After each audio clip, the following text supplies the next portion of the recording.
Thank you भाई, thank you.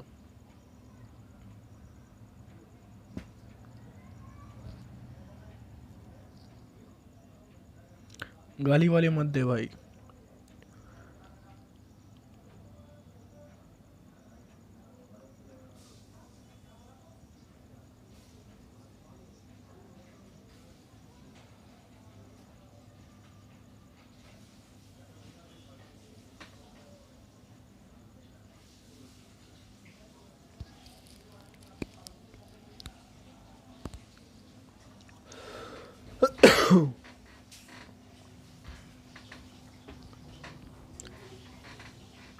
क्या लगता है गाइस, कौन जीतेगा?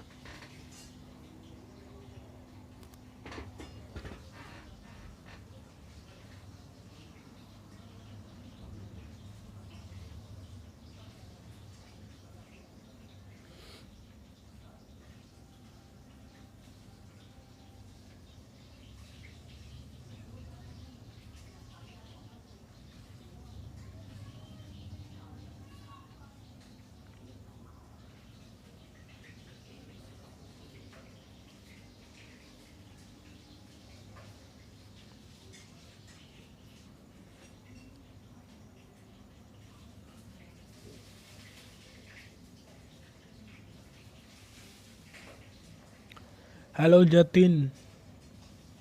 Home match Swiss can win bro, but जाका नहीं खेल रहा है। जाका is not playing.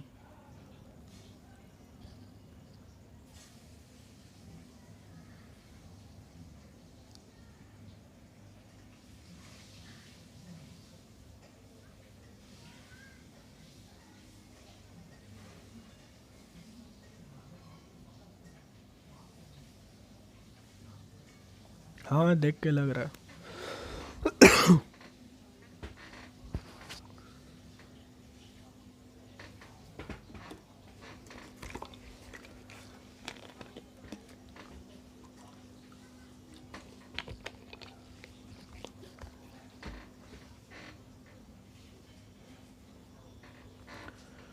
Yes bro, कर दूंगा, don't worry.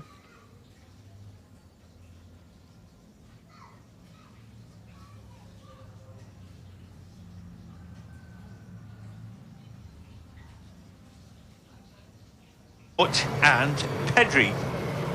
Well, we're closing in on kick-off the first quarter-final of Euro 2020 Yes, at the bro. St. Petersburg Stadium. Well, I think it's a big surprise, isn't it, that the 8 teams, Switzerland, have made it this far, and they will take on the might of Spain. And so, for Vladimir Petkovic's side, just one change from the team who drew 3-3 with France, and of course, eventually beat them on penalties, and that's a suspended skipper, Granit Xhaka, out, replaced by Denis Zakaria. For Luis Enrique's side, two changes from the team who beat Croatia 5-3 in extra time, with Eric Garcia and Jose Gaya replaced by Pau Torres and Jordi Alba. So for the Red Crosses, it's Jan Sommer in goal, then Sylvain Vidmar, Nico Elvedi, Manuel Akanji, Denis Zakaria, Breel Embolo, Remel Freuler, Haris Seferovic, Ricardo Rodriguez, Steven Zuber and Xherdan Shaqiri. And for La Roja, it's Unai Simon in goal, then Cesar Azpilicueta, Pau Torres, Sergio Busquets, Alvaro Morata, Koke, Ferran Torres, Jordi Alba, Pablo Sarabia, Aymeric Laporte and Pedri. Well, we're closing in on kick-off the first quarter-final of Euro 2020 at the St. Petersburg Stadium. Well, I think it's a big surprise, isn't it, that the 8 teams, Switzerland, have made it this far, and they will take on the might of Spain. And so, for Vladimir Petkovic's side, just one change from the team who drew 3-3 with France, and of course, eventually beat them on penalties, and that's a suspended skipper, Granit Xhaka, out, replaced by Denis Zakaria. For Luis Enrique's side, two changes from the team who beat Croatia 5-3 in extra time, with Eric Garcia and Jose Gaya replaced by Pau Torres and Jordi Alba. So for the Red Crosses, it's Jan Sommer in goal, then Sylvain Vidmar, Nico Elvedi, Manuel Akanji, Denis Zakaria, Breel Embolo, Remel Freuler, Haris Seferovic, Ricardo Rodriguez, Steven Zuber and Xherdan Shaqiri. And for La Roja, it's Unai Simon in goal, and Cesar Azpilicueta, Pau Torres, Sergio Busquets, Alvaro Morata, Koke, Ferran Torres, Jordi Alba, Pablo Sarabia, Aymeric Laporte and Pedri. Well, we're closing in on kick-off the first quarter-final of Euro 2020 at the St. Petersburg Stadium. Well, I think it's a big surprise, isn't it, that the 8 teams, Switzerland, have made it this far, and they will take on the might of Spain. And so, for Vladimir Petkovic's side, just one change from the team who drew 3-3 with France, and of course, eventually beat them on penalties, and that's a suspended skipper, Granit Xhaka, out, replaced by Denis Zakaria. For Luis Enrique's side, 2 changes from the team who beat Croatia 5-3 in extra time, with Eric Garcia and Jose Gaya replaced by Pau Torres and Jordi Alba. So for the Red Crosses, it's Jan Sommer in goal, then Sylvain Vidmar, Nico Alveri, Manuel Akanji, Denis Zakaria, Breel Embolo, Remel Freuler, Haris Seferovic, Ricardo Rodriguez, Steven. Right, we'll cut that short because they're about to kick off. I'm John Hogan, joined by Bobby Jackson for today's game. And Bobby, it should be a cracker. I mean, the round of 16 that these two teams came out of was absolutely fantastic. Do you think there's going to be a load more goals tonight? I'm not predicting as many tonight, you know. I think we may have had our luck with those types of games in the last 16. It was such an interesting day, wasn't it? The way that it all panned out. Switzerland rather coming back and seeing off France in the end dramatically on penalties. Then you had that Spain game and they looked to have it sealed. Croatia fighting back before Spain did the business in extra time. But I mean, it's difficult to know, isn't it, when you get into these knockout phases, just how it might pan out. Anyway, they've just kicked off, so yeah, we're looking forward to whatever happens, however it happens, really. Anyhow, I'd a sneaky fancy for Spain ahead of the tournament. I thought it'd gone a little bit quiet. Spain all in white today, as we see Pau Torres on the ball. I think the thing was that nobody really was reckoning on them, but I saw them this season beat Germany 6-0. Now, I know North Macedonia beat Germany, but I was impressed, and I thought maybe this is the time for Ferran Torres, who got a hat-trick in that game. And I think he's had a quiet tournament, but he's playing okay, and Spain again proving the team it's difficult to get the ball off. Yeah, he's been in and out, hasn't he, Ferran Torres? He's chipped in now and again, 7 goals and 1 assist in his last 9 appearances, so he did the business pre-tournament. He's maybe not really been able to continue that as consistently as they've got going, but here comes Switzerland early on. Yeah, they do, an opportunity then, and maybe a chance here for Shaqiri, the skipper's armband on. That shot deflected, and it comes off the knee of Pau Torres. Shaqiri reading play really well. Skipper's armband today because Granit Xhaka is suspended. I thought Granit Xhaka had an amazing game against France. I'm not a big fan necessarily. I know he can pass the ball, but he absolutely played like the skipper. He was brilliant, and his passing was superb, and he was real gutsy. I think he'd be a big miss today. Yeah, he's a leader in that midfield, isn't he? And he's one that certainly on the international stage really gives his all. I think his commitment has sometimes come under question when he's been at Arsenal, but that game in particular, you had Pogba for France and Xhaka for Switzerland, and they both played fantastically well in midfield. I think that's why it's shaped up to be such a great game between them. So Switzerland 0, Spain 0 in St. Petersburg. And well, the early pattern set, then I think Spain on the ball. Now we all know that they keep the ball pretty well. It's whether there's any sort of teeth to their attack, but you know, 5 goals against a pretty stingy Croatia defence, I think probably suggests that they can, as they try and make ground. I've been banging the drum for Sarabia for years. I've always maintained he was a really good player, and didn't perhaps get the game time that he should do at PSG, but he's been playing well. Again, they're sharing the ball between them as Jordi Alba goes infield, and then it's with Aymeric Laporte. He flicks it out to Azpilicueta, and at the moment just try to play a little bit of keep ball, but they're making some ground now down the right hand side. Real opportunity for Ferran Torres. whips the ball in. That's a miscue by Nicolas Elvedi, and then out comes the keeper Jan Sommer, and he slices that up in the air. So maybe a few early nerves there from Switzerland. Yeah, I think that they're going to have to stay solid, aren't they? We know what Spain are all about, as you said. They love to control possession. That they've averaged 73.4% in this competition so far. That's the highest that they've had at a single European Championship since 1980. And we know about how dominant that Spain side was back in the early 2000s when they were winning World Cups and European Championships. People couldn't get the ball off them. Luis Enrique's come in. He's gone to that sort of philosophy once again, and possibly even further with the way that they've been playing. Yeah, I mean, he's done that, hasn't he?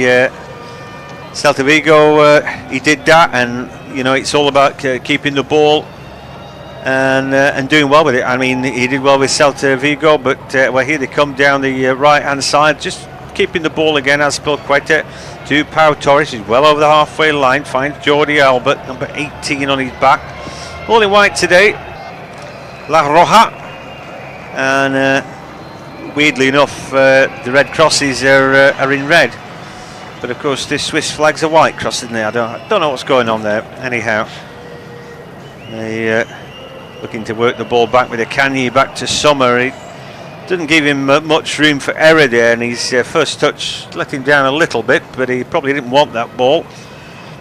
They're struggling to get out of their own half. We saw Shaqiri pick the ball up, drive forward, and then a shot blocked by Pau Torres. And apart from that, really, Spain have dominated.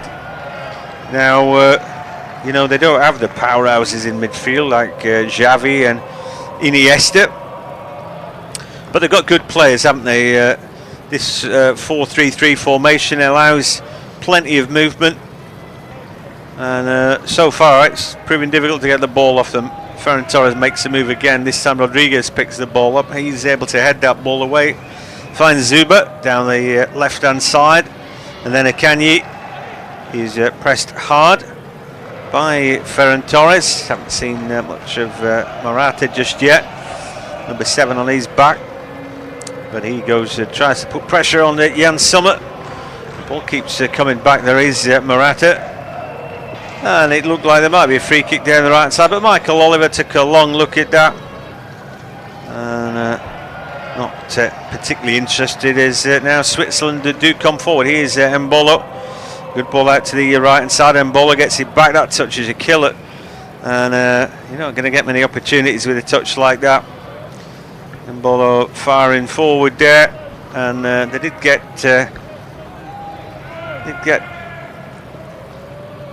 plenty of movement as Shaqiri now tries to break the line, and he fires the ball right into the middle, but it's straight to the midriff of the goalkeeper. So I'm not sure whether the flag went up or not there. I was just looking across and thinking what was going on. So it all went very quiet. Denis Zakaria it was who took a broke. I thought it was Mbolo, but again, it's a real clash of styles, Bobby. It is. Just looking back at Switzerland's games in the tournament already, and they faced Italy, didn't they, in the group stage, at a side that play their football in a similar way to Spain, very much possession based, and you're just wondering if maybe Vladimir Petkovic has learned his lessons from it, set his side out slightly differently tactically today, knowing they're going to be without the ball and trying to draw on that performance and the memories of it, whether they're going to be more disciplined, better organised today, deeper into the competition. So far we've seen them sitting back, trying to play on that counter, trying to break when they get the opportunity. Shaqiri will be key to that. We've seen him on the ball, as you mentioned. Zakaria was breaking on the ball as well from midfield, so it's key that midfield two of Zakaria and Freuler try to get forward to support Seferovic whenever they can. Yep, when you look at the Switzerland team, it's a large phalanx of players from Borussia Mönchengladbach, isn't there? Yeah. And Akanji from Dortmund, so plenty playing the same division. We see a shot, big deflection from Jordi Alba's shot into the back of the net. Oh, there we get the first goal, but that's a big surprise to everybody. Yeah, from the corner, it was cleared away, wasn't it? And Alba there just meets it left-footed outside the box. He drills it back with interest, and it's one of those that can go absolutely anywhere. It maybe nestles in the top corner, possibly takes a deflection, and it's the latter in the end as a defender dangles out the leg, and Alba gets fortunate, very fortunate indeed. It's turned out of the reach of goalkeeper Sommer, and I think it might well have come off Zakaria, isn't it? He just tries to flick the right foot at it. It's off the toe end, and he gives his goalkeeper absolutely no chance. Well, Wowie, they didn't look lose much on there, but massive deflection. Sommer's going one way, the ball goes the other, and it's Spain who have the lead. In the St. Petersburg Stadium, it's Switzerland 0, Spain 1, an early goal then for La Roja. They'd been dominating possession, but hadn't really created anything. They managed to get a corner, good work from Ferran Torres down the right-hand side. When the corner came in, the ball broke outside the box to Jordi Alba. His shot from that range looked hopeful to say the least, but it got a big deflection off of Denis Zakaria past Jan Sommer, giving him no chance. They have had some fortune of late, Spain. You think back to that final group game when they hadn't really got going in the opening two matches against Sweden and Poland, and it was Martin Dubravka, the Slovakia goalkeeper, who punched it into the back of his own net. They went on to win that one 5-0 after an early opener.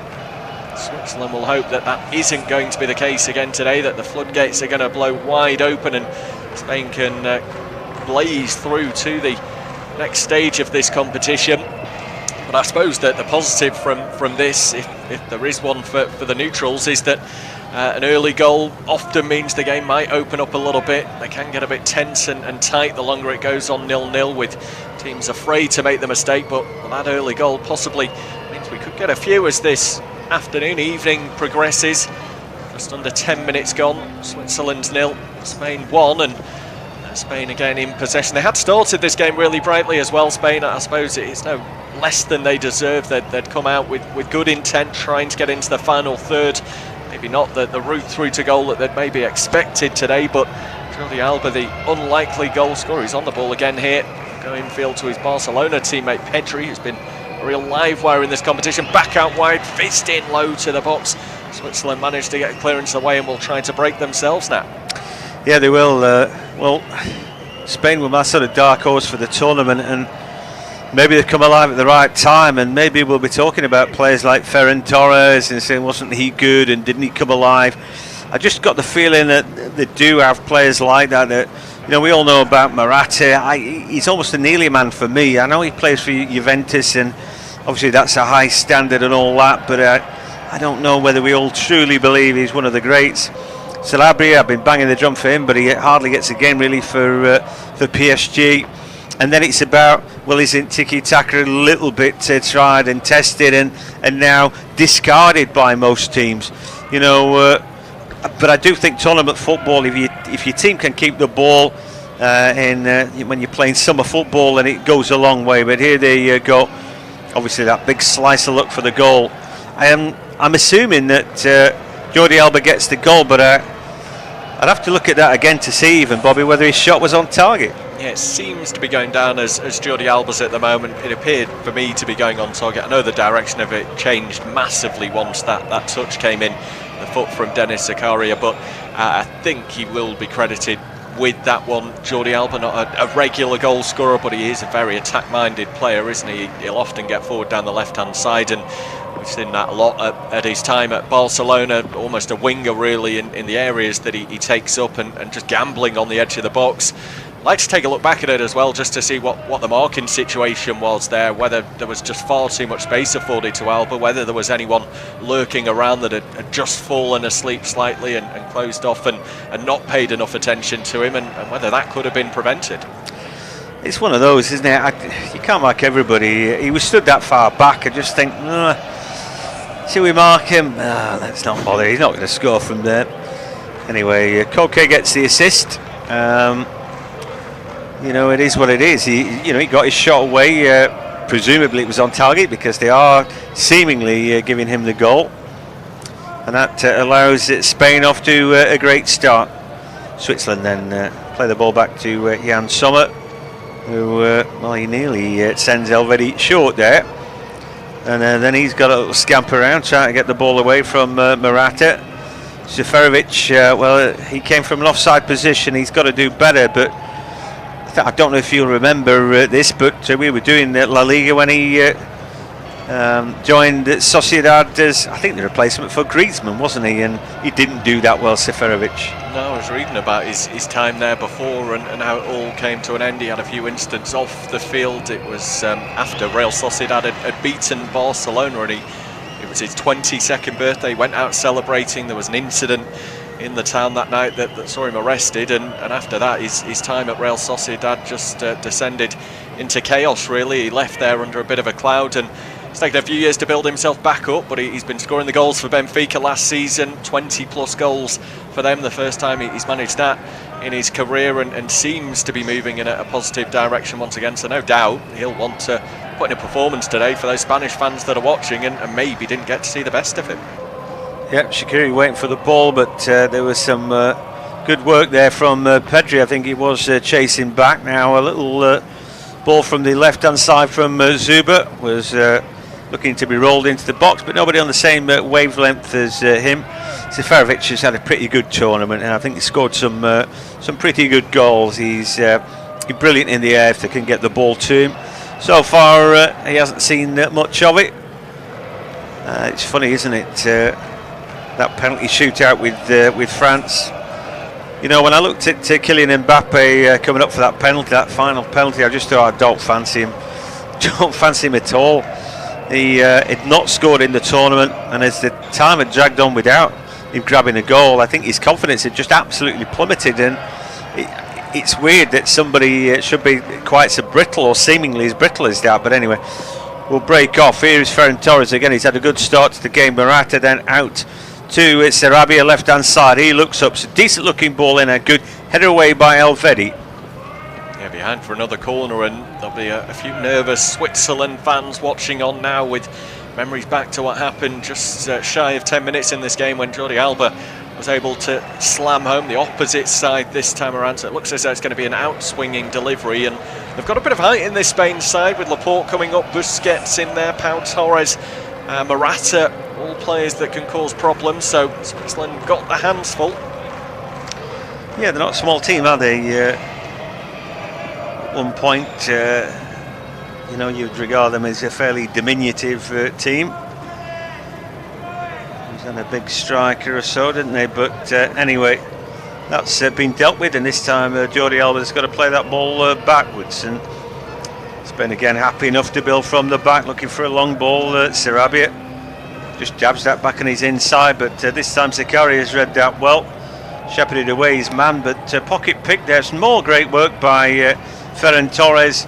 Morata now looking for a give and go with Sarabia, but he was hauled down to the ground, and Michael Oliver has given a free kick at the edge of the area. Denis Zakari has had a day to forget so far, but I don't think it was him with the challenge. It was Vidma from behind. Yeah, he was close, wasn't he, Zakari, but he didn't get stuck in the end. It was his teammate, and it was good work from Morata. It wasn't a great deal on there. He was looking to work the 1-2 and just dragged down to the floor. Really good position this for Spain, that they've got some decent set piece takers, just sort of left of centre towards that left-hand post, in fact just slightly wide of the left-hand post. So good angle for Koke with the right foot. They've got Sarabia, I think it is, there is the left-footed option as well, but I feel this one's got to be taken by Koke.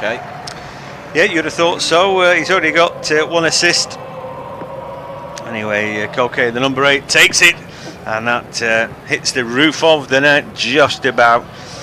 He was always leaning back a little bit there. I didn't really fancy it when I saw his body shape, to be honest. Yeah, never coming down, is it? Keeper Sommer goes across and the hand is out, but I think he's always confident in the knowledge that it's going to end up over his crossbar. Looking to round off a good year, isn't he, Koke, after winning the La Liga title once again with Atletico Madrid, and now looking for glory with Spain here. Yeah, absolutely. Well, Michael Oliver doesn't give one high boot and then he gives the other, and I think they're a little bit lucky there. No doubt that there was a high boot from Pedri.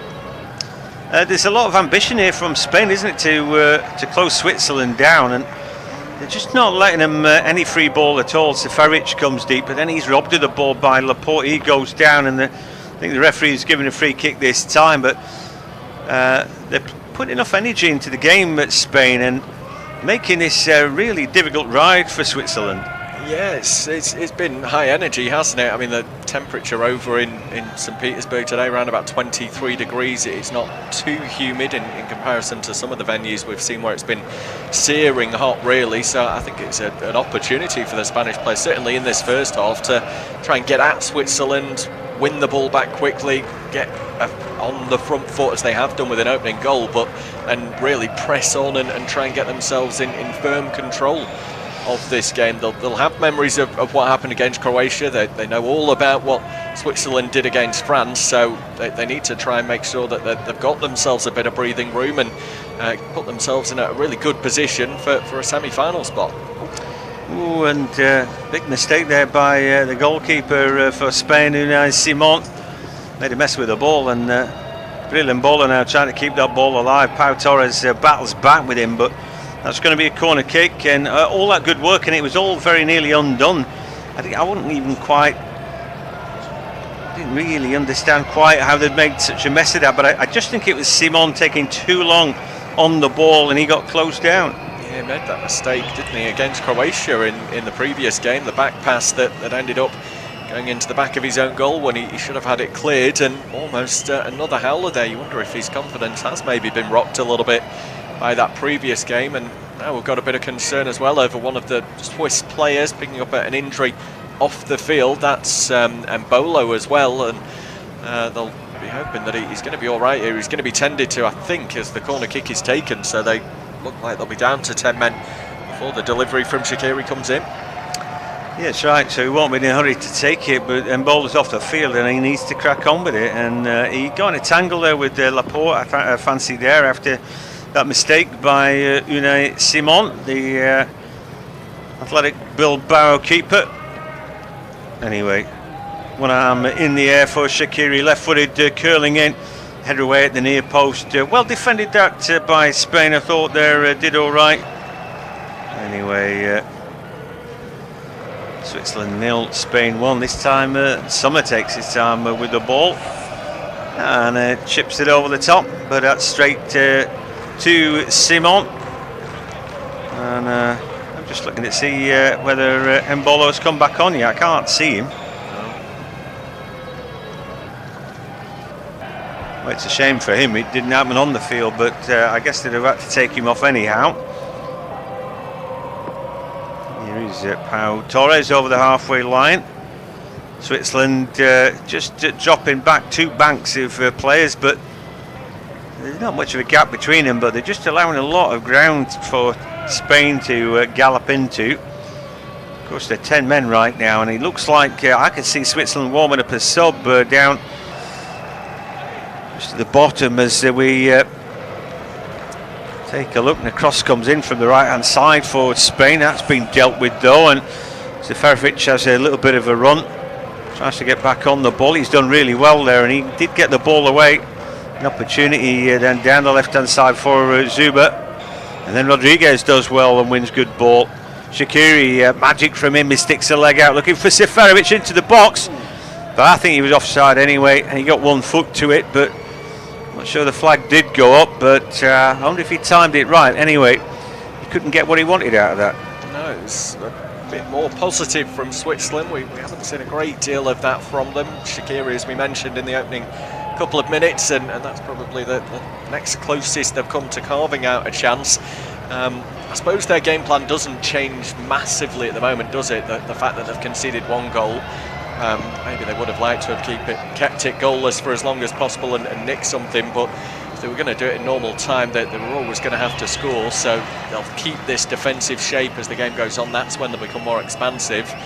But this doesn't look good news for Switzerland. Bril Embolo set to go off. Yep, Ruben Vargas set to come on. That's a blow, isn't it, for them? Anyway, that change back to be made. We'll have a little recap of what we've just seen in St. Petersburg. Switzerland trying to hit back. They haven't seen much of the ball, but seemingly with nothing on, the Spanish keeper Unai Simon offered them into the game, hesitated and was nearly undone.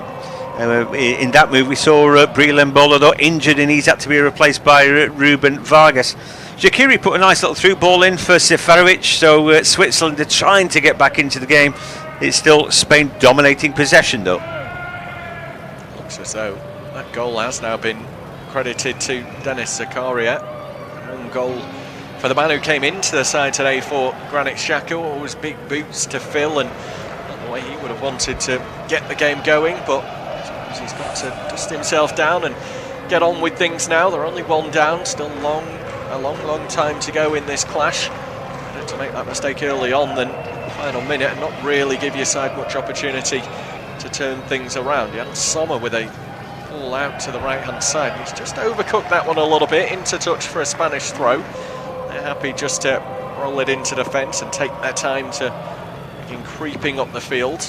On the left-hand side with Pau Torres, finding Jordi Alba, back to Torres, and a little bit of shuffling going on between the Spanish players further up the field. They will retreat though to the goalkeeper Unai Simon. Back out to Torres, who's got his head up looking for options. Petri is one of them. He finds a cute little ball into midfield for Koke. Sprayed out to the right-hand side. An opportunity now to swing the delivery in. A good-looking ball put behind for the corner by Nico Elvede. As though it was Alvaro Morata who was just lurking in behind there, looking to latch on to the delivery from Torres. Elvede had to get that one right. It's off the shin, but that will do. Anyway, we'll do well. I think Ferran Torres has had a cracking start to the game so far. He's sort of playing an inside right, and he's doing a real good job. He's put some pretty good ball in, and that was an ace away from finding Morata, and I dare say from that range he'd put it in the back of the net. So a corner for Spain, an opportunity then as the ball comes deep, and there's a header, and it's a good save by Jan Sommer. And that was Azpilicueta, I think, who has scored with his head before in the tournament, so no surprise about him creeping into the box there, and clearly fancies his chances, Bobby. Yeah, he's one of the veterans in this Spain side now, isn't he, alongside Sergio Busquets and Jordi Alba. Been there for a while and got the experience to bring to some of the youngsters that have made their way through over recent years, but he's still a fantastic player, isn't he? And we've seen at Chelsea, defensively he's strong and solid, but does give you something in the final third as well, especially when he's playing at wing back, not in that role today, but forwards of course for the corner. You wonder if it would have stood, just looking back at the replay, and there might have been a bit of a nudge in the back of Manuel Akanji. He ended up on the deck, and that's what made it a free header for Azpilicueta, who managed to find the target, but Sommer was across to catch it. It didn't look that obvious that he was shoving the back. I mean, there was a little bit of contact, wasn't there? And Akanji sort of diving out the way, but I'm not sure that wouldn't have stood, you know. Seemed very light, and Akanji was sort of hoping for the best, the Borussia Dortmund centre-back. Anyway, the ball with Spain again, down the left-hand side with Sarabia. Cuts onto his right, little flick ball through, looking to find Morata, but he's overcooked that one, and it goes straight through to Jan Sommer. Halfway through the first half, then Switzerland 0, Spain 1. You're listening to Independent Off-Tube Studio Commentary, Euro 2020. And, well, this game, despite the goal, is sort of, it's been a good tempo, and I think it's, when you play knockout football, it's a very different animal, isn't it? Some of the group stage games are a little bit stodgy, but you absolutely know there's something on this game. Exactly that. I mean, the early goal, as we say, makes it more exciting from a neutral point of view, but it doesn't massively change things in this opening period of the game. But the longer we go on with Spain having an advantage, it's really going to start to open up then, as Switzerland have to become braver and a little bit more courageous. There's no doubt the game's panning out, I think, as most people would have predicted. Spain dominating possession, stroking it around and just looking to keep things ticking over. I think the only disappointment so far for me in terms of Spain is they probably haven't got Morata involved enough. We saw that one move down the left-hand side when he won the free kick on the edge of the box. Aside from that, he's not been heavily involved. They've tried to put a few crosses in his direction, but Switzerland have defended them well enough. And maybe as the game develops, he might become more influential. Another injury concern here is that Sarabia, who's now down on the floor after a bit of a coming together. Spanish fans in good voice watching on. Yep. And if that's the guy who's been doing it for donkey's years for Spain, he's called Manolo, isn't he? Who beats the drum for them. Anyway. Getting that tempo going. Yeah. I don't know if that was a foul. I just thought it was coming together. Sarabia caught there by the toe end of Rodriguez, but no big deal. And Michael Oliver looks as assured as anybody I've seen refereeing. The Spanish referee at the ton, it's Matthew Lahoz, isn't it? I can't stand him. I knew that was going to be the next word out of your mouth. Anyway, Michael Oliver's kept it fairly low key. But so far there's not been much spite in the game. Shaqiri tries to turn it around the corner for Seferovic. Zakaria in the middle of the park just chest that down, but he's certainly not doing quite as well as Granit Xhaka did against the French. As Elvedi tries to get across Ferran Torres down the left hand side, trying to cut onto his right, but that ball came off his knee and it's gone out for a Switzerland throw.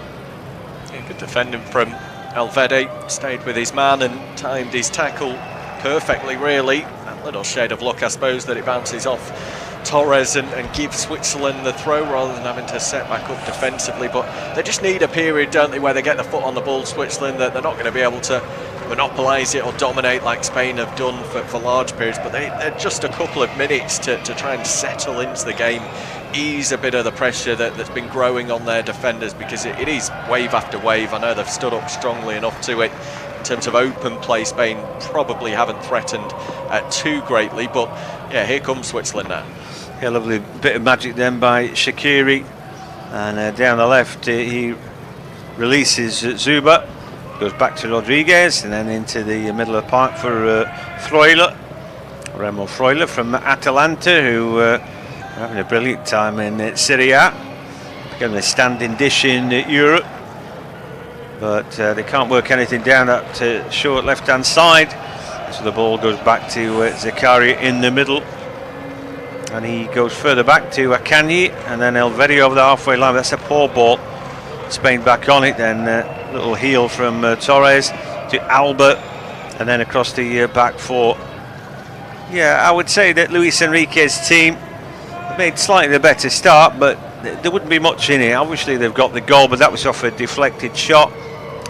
BBC still happy to give it to Alba, I note, but we think it's probably going to go down as an own goal anyway. Zakaria's touch took it away from Sommer, and nothing he could do. He was diving to the left, ball deflected right.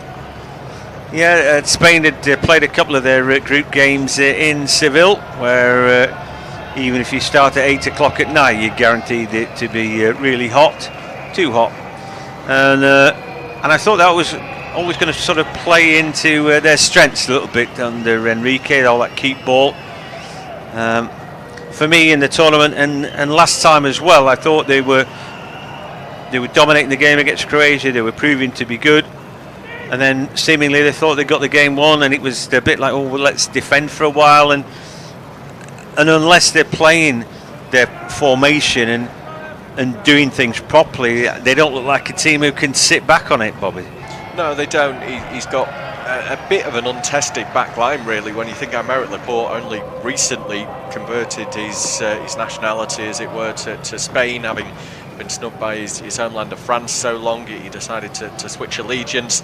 You've got Eric Garcia, who's recently come through, of course now Sergio Ramos in the squad, so they're sort of trying to work out what that back line's all about at the moment, really. The full-backs in Alba and Azpilicueta are well experienced, but centrally he's still trying to get to grips with it, so I don't think that's their strong point. You do wonder how they'll cope when they come up, if they get through to the next round against Belgium or Italy, and they're going to have some top quality players, some real good attack to deal with. I think from an English point of view, it'll be good to see them all battle it out on that side of the draw, won't it, and see what comes of it later on, and see if England can go and get their way through to the final. Yeah, I think a lot of it's going to be based on possession and how much ball you can get. Not really been England's problem, has it? They've always been at least level in terms of possession, but back in the day I always used to think we weren't quite technically up to it, but Premier League has picked everybody up by their bootstraps, and the England players pretty good at keep ball now. Here's Ferran Torres again, edge of the area, trying to make a break there, and was waiting to get caught. He does go down. Michael Oliver's not buying that, and neither am I really. Holding his head, but some really cute play from Pedri again in the build-up to that one. He looked back heel to Torres as he looped around on the inside channel. Been really impressed with him in this competition, Pedri in particular. He sort of floats about in different positions, so hard to pick up. Seferovic ball ricochets into the box. A chance for Widmer to get the cut back in. That's better from Switzerland. Some attacking stuff, and Seferovic did pretty well there. I think he's looking for a strike, but he had his shot blocked, and Widmer just kept on going, and Albers had to block that one away for a corner. Shaqiri's playing ever so well today. Little touches, you just wonder, can he keep it up for 90 minutes? It would be important for him to do that, as the ball comes in, and a header over the top from Akanji. That wasn't too far away, Bobby. That's a really good delivery from Shaqiri. Sort of puts it in with pace, not a great deal of bend on it. It's very direct, and Akanji coming in on the edge of the 6-yard box just gets in between two defenders. He's in front of Aymeric Laporte, but it was just slightly too high for him to be able to get over the top and really have that control on it to head down at the target. But that's a warning for Spain, and I think why Luis Enrique maybe had set his side out to try and get their goals early, because they want that breathing space, that if they do ship one today, they're not going to get nervous, they're not going to start crumbling under any pressure. As Switzerland proved against France, they can come back into games. Yeah, and for Switzerland, they showed a lot of character, didn't they? Because, I mean, I thought after they grabbed their first goal and then had a penalty, you thought, oh, well, there you go. And, of course, they didn't take the opportunity. Ricardo Rodriguez, before you know it, they're 2-1 down and seemingly staring down the barrels. But they didn't, and they came back. And that 3-3 draw bought them a ticket to the penalty shootout. And in the end, there were 9 good penalties and just one bad one from Kylian Mbappe. And like I said, he just looked... I felt really sorry for him, actually. It doesn't matter what price tag you've got.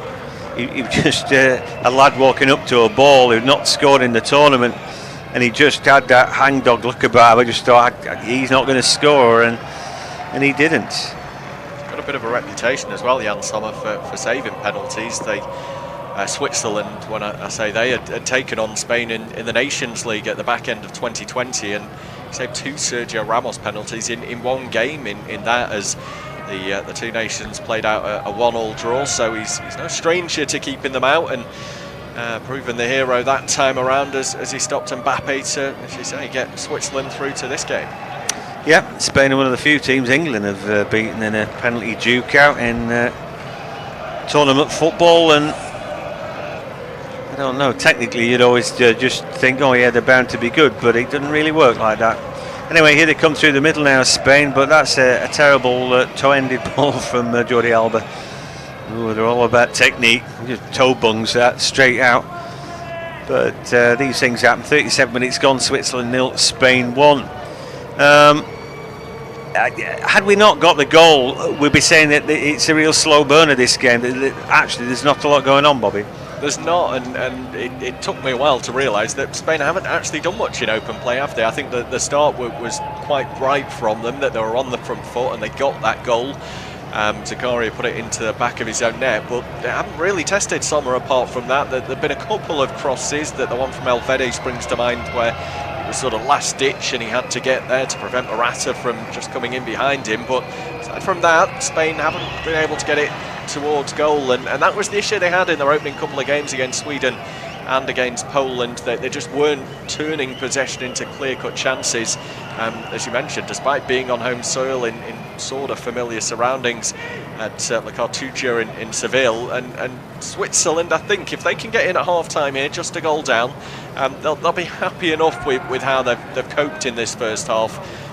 Defensively, they've been organised, they've been disciplined, and they'll feel that they've got a chance of fighting their way back. That belief will be there. Just going back to the performance against France, they'll know that they've got the ability to fight back, the character to find a foothold in this game, and hope will stay with them throughout. Yeah, some of them able to take a long clearance. They just won a free kick there. Morata just toe tapping Akanji.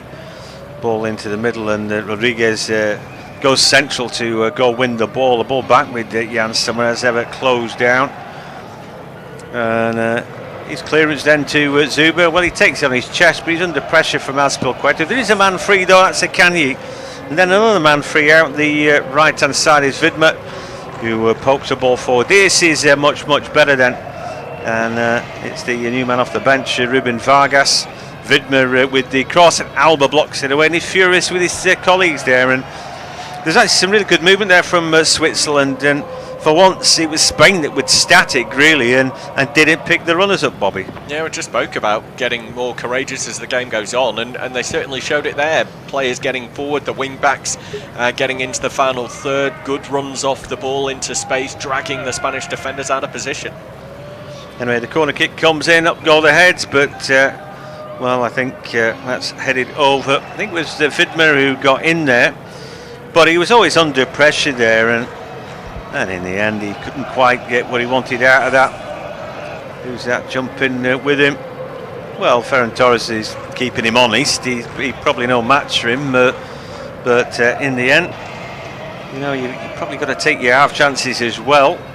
But that wasn't on the target, and Unai Simon hasn't had an awful lot to do at St. Petersburg. It's still Switzerland 0, Spain 1.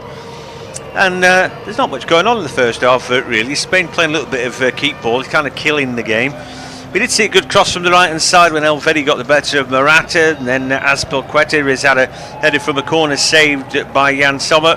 For Switzerland, Shaqiri's playing well. He put a good corner in to find Akanji, but his header went over, and we've just seen Vidmer miss the target with his header too. Spain trying to build down the field now on the left hand side, but it's good defensive work. Stepping in with the toe is Sylvain Vidmer.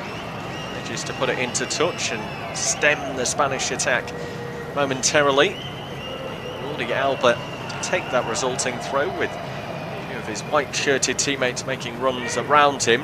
One of those is Pedri, who goes down and appeals to referee Michael Oliver. He was fouled, but the game will go on, and now Shaqiri clips one over the top. I'm pretty certain here that the flag will eventually go up. The Switzerland are into the box. There's a challenge in from Laporte. It's into the hands of Simon, and inevitably that flag does go up, so wouldn't have counted. The ball was delayed far too much by Xherdan Shaqiri. He's got the ability to pick those passes, just needed to execute it a little bit sooner. It was Steven Zuber actually who had come in from that left-hand side in his wing-back role more centrally to add an extra body in the middle. Looking at that instant involving Pedri, and there was a bit of a nudge in the back. Might well have been caught down at the bottom, lower end of his back, and it would have been a sore one, but I think there was a great deal in it. No, there wasn't really, was there? My only thoughts there was, why did Zuber bother going on when he knew he was offside by 5 yards, didn't he? And he was holding somebody off, then he went down for a penalty, and he thought, well, you know you're offside, mate. Vargas flicks the ball the outstep, but well, Shaqiri caught his hunches there, and don't know what he's asking of Vargas, but the Swiss guys were beginning to get each other's nerves. Here's Busquets, he hadn't seen much of the ball. It's a good ball out to Sarabia, left hand side. He puts an early ball in, but it's too close to the goalkeeper. Morata, I think, should have been busting a gut to get there near post.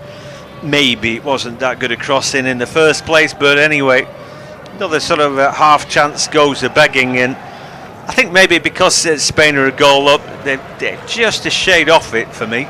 Yeah, maybe haven't quite got that hunger and motivation we saw in the opening stages when they pressed on hard and managed to get that goal. And I think Switzerland deserve a bit of credit as well. We spoke about earlier that Spain are keeping bodies up the field, that they're shuffling across, they're trying to force mistakes. Switzerland still being brave and wanting to play out from the back. They've just given away possession here as it was clipped down the line towards Shaqiri, but they've not really put themselves in too much bother when they've been trying to play out from Sommer and through that back line. Of course, the game goes on, they may well find themselves stumbling into trouble, but so far so good in terms of that. Well, anyway, what the stats tell us is that there have been 4 efforts from Switzerland and not one on target. you know what, if you're Spain, you think, well, we've created a couple of chances. Obviously, a bit of luck with the goal. We've done a bit more. We've dominated play, and our keeper, despite nearly bringing trouble onto himself, has actually had nothing to do. And so I guess it would be fitting and right that Spain have the lead at the break. But anyway, they're back on the ball now, and so just wait to see if they can produce any other bit of magic before the break. Can Switzerland get back on the ball? Well, looks like Switzerland have won a throw-in down the left-hand side, which Rodriguez will take. Seferovic is looking for the ball, and he gets it, turns it around the corner, but not to one of his teammates. Needs to do just a little bit better. According to UEFA.com, Zakaria is getting the goal rather than Jordi Alba.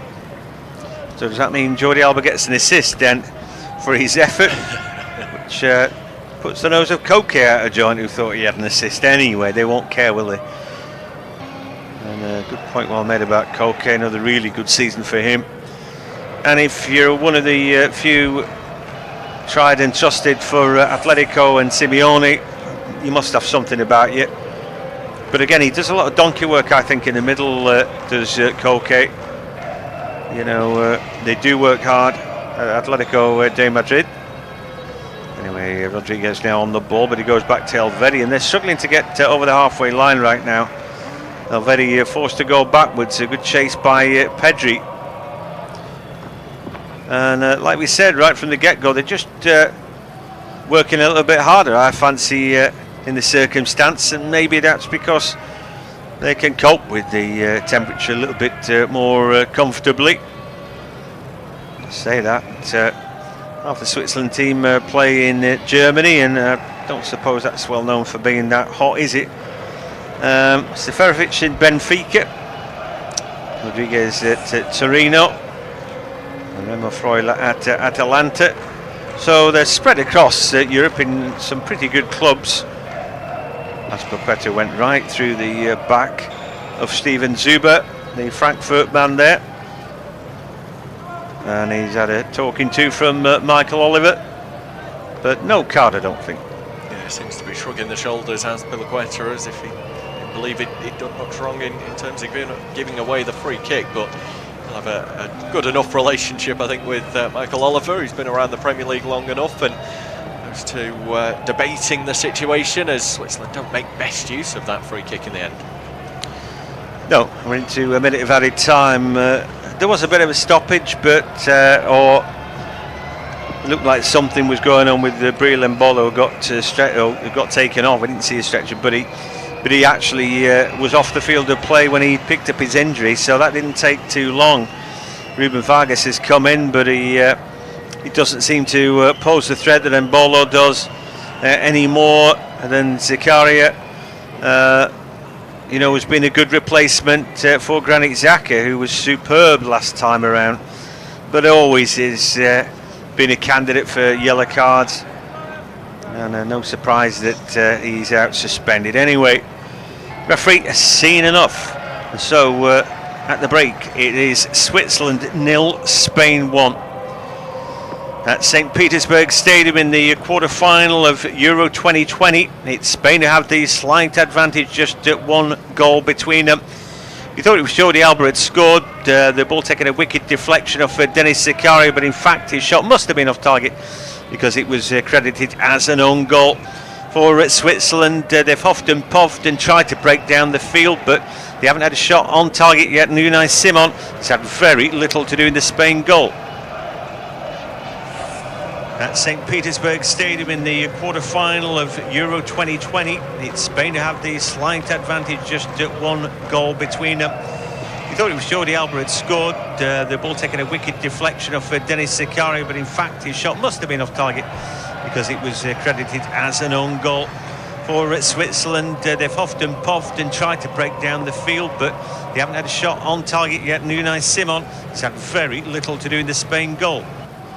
At St. Petersburg Stadium in the quarter-final of Euro 2020, it's Spain who have the slight advantage, just at 1 goal between them. You thought it was Jordi Alba had scored, the ball taking a wicked deflection off Denis Zakaria, but in fact his shot must have been off target because it was credited as an own goal for Switzerland. They've huffed and puffed and tried to break down the field, but they haven't had a shot on target yet. Unai Simon has had very little to do in the Spain goal. At St. Petersburg Stadium in the quarter-final of Euro 2020, it's Spain who have the slight advantage, just one goal between them. You thought it was Jordi Alba had scored, the ball taking a wicked deflection off Denis Zakaria, but in fact his shot must have been off target because it was credited as an own goal for Switzerland. They've huffed and puffed and tried to break down the field, but they haven't had a shot on target yet. Unai Simon has had very little to do in the Spain goal. At St. Petersburg Stadium in the quarter-final of Euro 2020, it's Spain who have the slight advantage, just one goal between them. You thought it was Jordi Alba had scored, the ball taking a wicked deflection off Denis Zakaria, but in fact his shot must have been off target because it was credited as an own goal for Switzerland. They've huffed and puffed and tried to break down the field, but they haven't had a shot on target yet. Unai Simon has had very little to do in the Spain goal. At St. Petersburg Stadium in the quarter-final of Euro 2020, it's Spain who have the slight advantage, just one goal between them. You thought it was Jordi Alba had scored, the ball taking a wicked deflection off Denis Zakaria, but in fact his shot must have been off target because it was credited as an own goal for Switzerland. They've huffed and puffed and tried to break down the field, but they haven't had a shot on target yet. Unai Simon has had very little to do in the Spain goal. At St. Petersburg Stadium in the quarter-final of Euro 2020, it's Spain who have the slight advantage, just one goal between them. You thought it was Jordi Alba had scored, the ball taking a wicked deflection off Denis Zakaria, but in fact his shot must have been off target because it was credited as an own goal for Switzerland. They've huffed and puffed and tried to break down the field, but they haven't had a shot on target yet. Unai Simon has had very little to do in the Spain goal. At St. Petersburg Stadium in the quarter-final of Euro 2020, it's Spain who have the slight advantage, just one goal between them. You thought it was Jordi Alba had scored, the ball taking a wicked deflection off Denis Zakaria, but in fact his shot must have been off target because it was credited as an own goal for Switzerland. They've huffed and puffed and tried to break down the field, but they haven't had a shot on target yet. Unai Simon has had very little to do in the Spain goal. At St. Petersburg Stadium in the quarter-final of Euro 2020, it's puffed and tried to break down the field, but they haven't had a shot on target yet. Unai Simon has had very little to do in the Spain goal. At St. Petersburg Stadium in the quarter-final of Euro 2020, it's Spain who have the slight advantage, just one goal between them. You thought it was Jordi Alba had scored, the ball taking a wicked deflection off Denis Zakaria, but in fact his shot must have been off target because it was credited as an own goal for Switzerland. They've huffed and puffed and tried to break down the field, but they haven't had a shot on target yet. Unai Simon has had very little to do in the Spain goal. At St. Petersburg Stadium in the quarter-final of Euro 2020, it's Spain who have the slight advantage, just one goal between them. You thought it was Jordi Alba had scored, the ball taking a wicked deflection off Denis Zakaria, but in fact his shot must have been off target because it was credited as an own goal for Switzerland. They've huffed and puffed and tried to break down the field, but they haven't had a shot on target yet. Unai Simon has had very little to do in the Spain goal. At St. Petersburg Stadium in the quarter-final of Euro 2020, it's Spain who have the slight advantage, just one goal between them. You thought it was Jordi Alba had scored, the ball taking a wicked deflection off Denis Zakaria, but in fact his shot must have been off target because it was credited as an own goal for Switzerland. They've huffed and puffed and tried to break down the field, but they haven't had a shot on target yet. Unai Simon has had very little to do in the Spain goal. At St. Petersburg Stadium in the quarter-final of Euro 2020, it's Spain who have the slight advantage, just one goal between them. You thought it was Jordi Alba had scored, the ball taking a wicked deflection off Denis Zakaria, but in fact his shot must have been off target because it was credited as an own goal for Switzerland. They've huffed and puffed and tried to break down the field, but they haven't had a shot on target yet. Unai Simon has had very little to do in the Spain goal. At St. Petersburg Stadium in the quarter-final of Euro 2020. It's Spain who have the slight advantage, just one goal between them. We thought it was Jordi Alba had scored, the ball taking a wicked deflection off Denis Zakaria, but in fact his shot must have been off target because it was credited as an own goal. For Switzerland, they've often puffed and tried to break down the field, but they haven't had a shot on target yet. Unai Simon has had very little to do in the Spain goal. At St. Petersburg Stadium in the quarter-final of Euro 2020. It's Spain who have the slight advantage, just one goal between them. We thought it was Jordi Alba had scored, the ball taking a wicked deflection off Denis Zakaria, but in fact his shot must have been off target because it was credited as an own goal. For Switzerland, they've often puffed and tried to break down the field, but they haven't had a shot on target yet. Unai Simon has had very little to do in the Spain goal. At St. Petersburg Stadium in the quarter-final of Euro 2020. It's Spain who have the slight advantage, just one goal between them.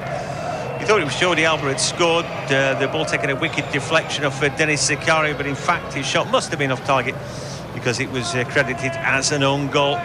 For Switzerland, they've often puffed and tried to break down the field, but they haven't had a shot on target yet. Unai Simon has had very little to do in the Spain goal. At St. Petersburg Stadium in the quarter-final of Euro 2020. It's Spain who have the slight advantage, just one goal between them. We thought it was Jordi Alba had scored, the ball taking a wicked deflection off Denis Zakaria, but in fact his shot must have been off target because it was credited as an own goal. For Switzerland, they've often puffed and tried to break down the field, but they haven't had a shot on target yet. Unai Simon has had very little to do in the Spain goal. At St. Petersburg Stadium in the quarter-final of Euro 2020. It's Spain who have the slight advantage, just one goal between them. We thought it was Jordi Alba had scored, the ball taking a wicked deflection off Denis Zakaria, but in fact his shot must have been off target because it was credited as an own goal. For Switzerland, they've often puffed and tried to break down the field, but they haven't had a shot on target yet. Unai Simon has had very little to do in the Spain goal. At St. Petersburg Stadium in the quarter-final of Euro 2020. It's Spain who have the slight advantage, just one goal between them. We thought it was Jordi Alba had scored, the ball taking a wicked deflection off Denis Zakaria, but in fact his shot must have been off target because it was credited as an own goal. For Switzerland, they've often puffed and tried to break down the field, but they haven't had a shot on target yet. Unai Simon has had very little to do in the Spain goal. At St. Petersburg Stadium in the quarter-final of Euro 2020. It's Spain who have the slight advantage, just one goal between them. We thought it was Jordi Alba had scored, the ball taking a wicked deflection off Denis Zakaria, but in fact his shot must have been off target because it was credited as an own goal. For Switzerland, they've often puffed and tried to break down the field, but they haven't had a shot on target yet. Unai Simon has had very little to do in the Spain goal. At St. Petersburg Stadium in the quarter-final of Euro 2020. It's Spain who have the slight advantage, just one goal between them.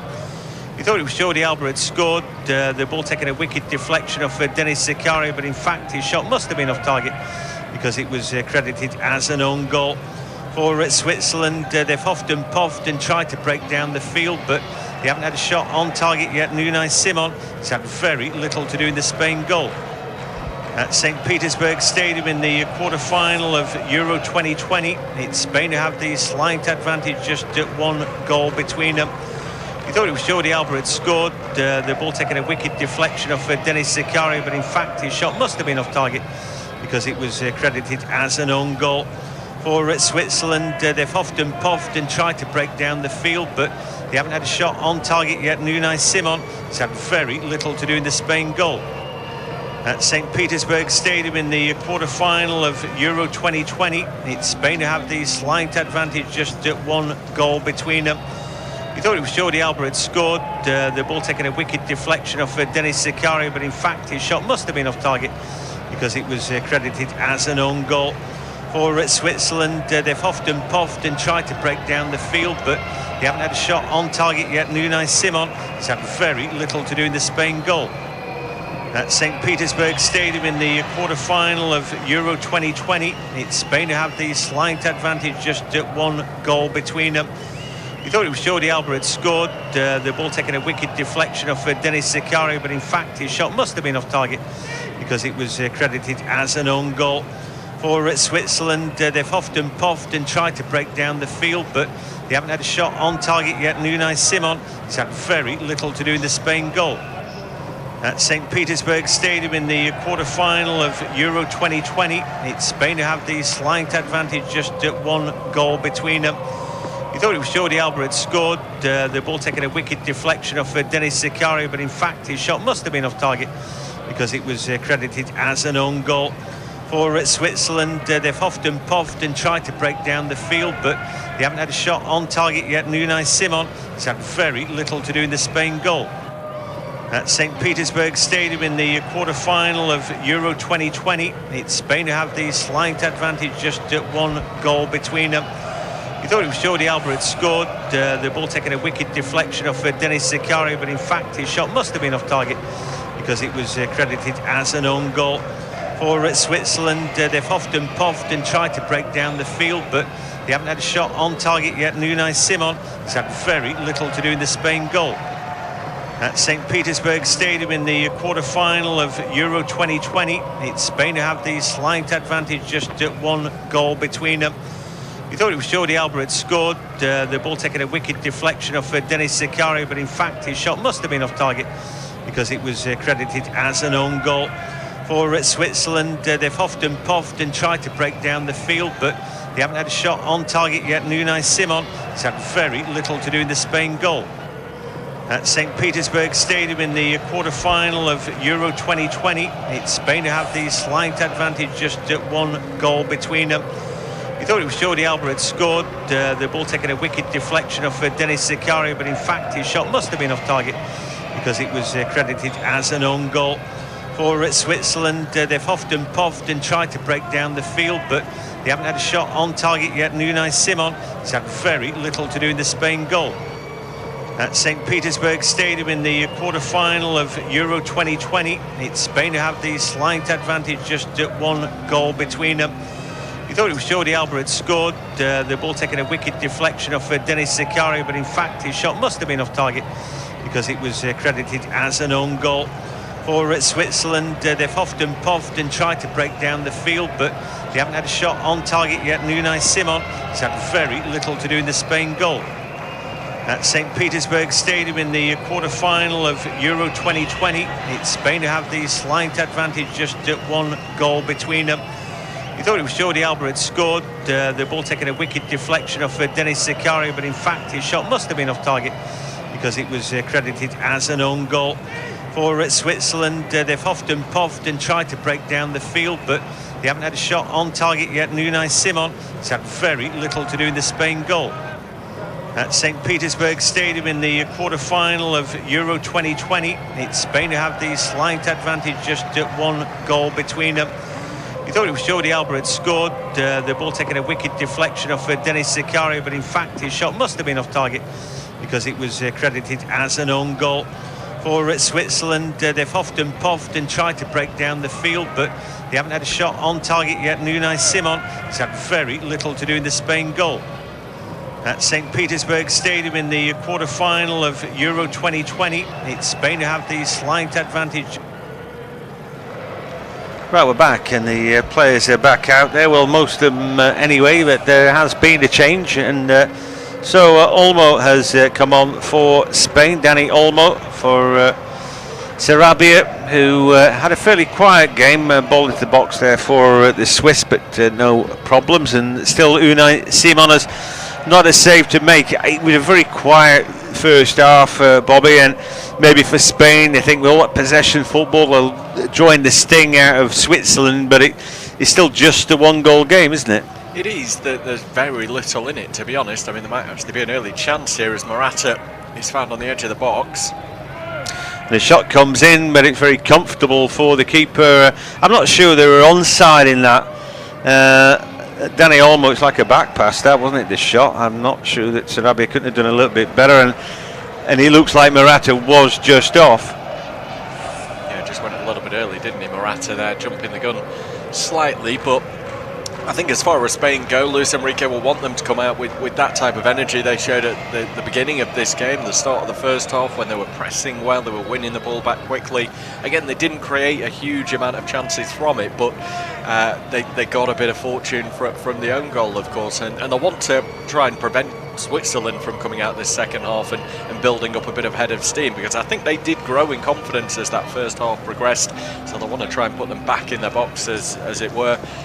Cross into the box here that might arrive at the far post, and it's Alba who heads it behind his goalkeeper Simon. Not quite sure what he was thinking there, whether he was attempting to keep that in play or whether he thought he might have been sneaking in at his near post, but yeah, ultimately it was behind the line anyway by the time he got a hand to it. So a little bit of pressure then, and Shaqiri goes across. He's having a good game, Xherdan Shaqiri, and can he get his delivery right? There've been 2 headers so far from the Swiss, neither on target.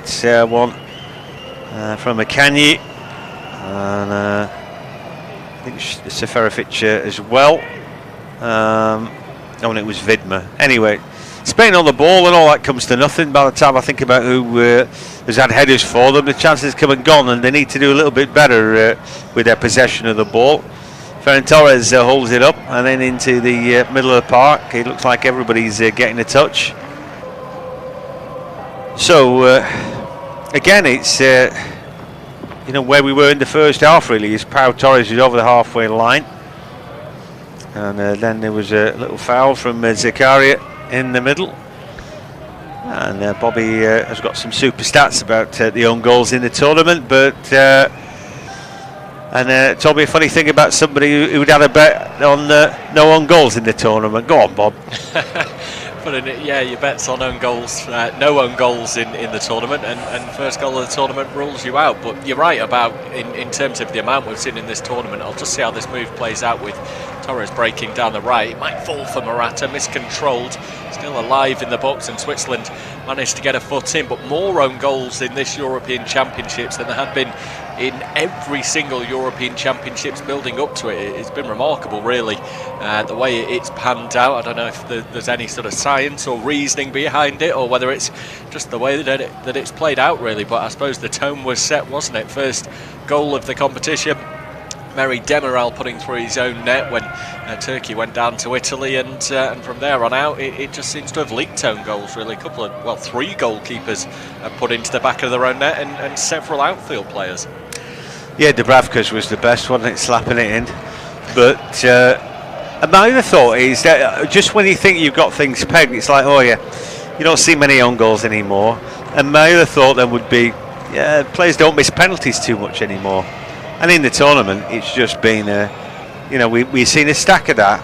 I mean, weirdly, then you get a really good, penalty shootout, and that was between Switzerland and France, where the first 9 went in, and they were all super penalties until Mbappe got there. But anyway, we'll just break off here. Is Olmo a chance to take on Vidma now down the left-hand side? He's got him at the edge of the box. He turns, he puts a good ball in, and leaning back for the header. Koke can't do anything with that, but it was good work by Dani Olmo. Yeah, nice and bright down that left-hand side. He's been brought on to maybe just inject a little something into this game, and he's a very talented player. Dani Olmo, one of those that sort of flitted around all the big clubs as a youth player, and has now found himself in Germany and playing in the Bundesliga with RB Leipzig. So he's very highly rated, and into the Spanish side of late. I want more energy from him in this second half, and it was a decent delivery in. Koke having to sort of stretch an arc back to make the most of it, but it's into the right area, and Spain will hope that he can give them something more to play off in this second period. Laporte, a bit of defending to do, and he does well, but Elvedi now comes over the halfway line down the right hand side. He tries to get the cross in, that's taking the deflection. It will be a throw in for Switzerland at the edge of Spain's area, deep in Spanish territory. I guess Luis Enrique will be pleased that Unai Simon has not had a save to make, but they haven't quite taken this game away from the feisty Swiss just yet.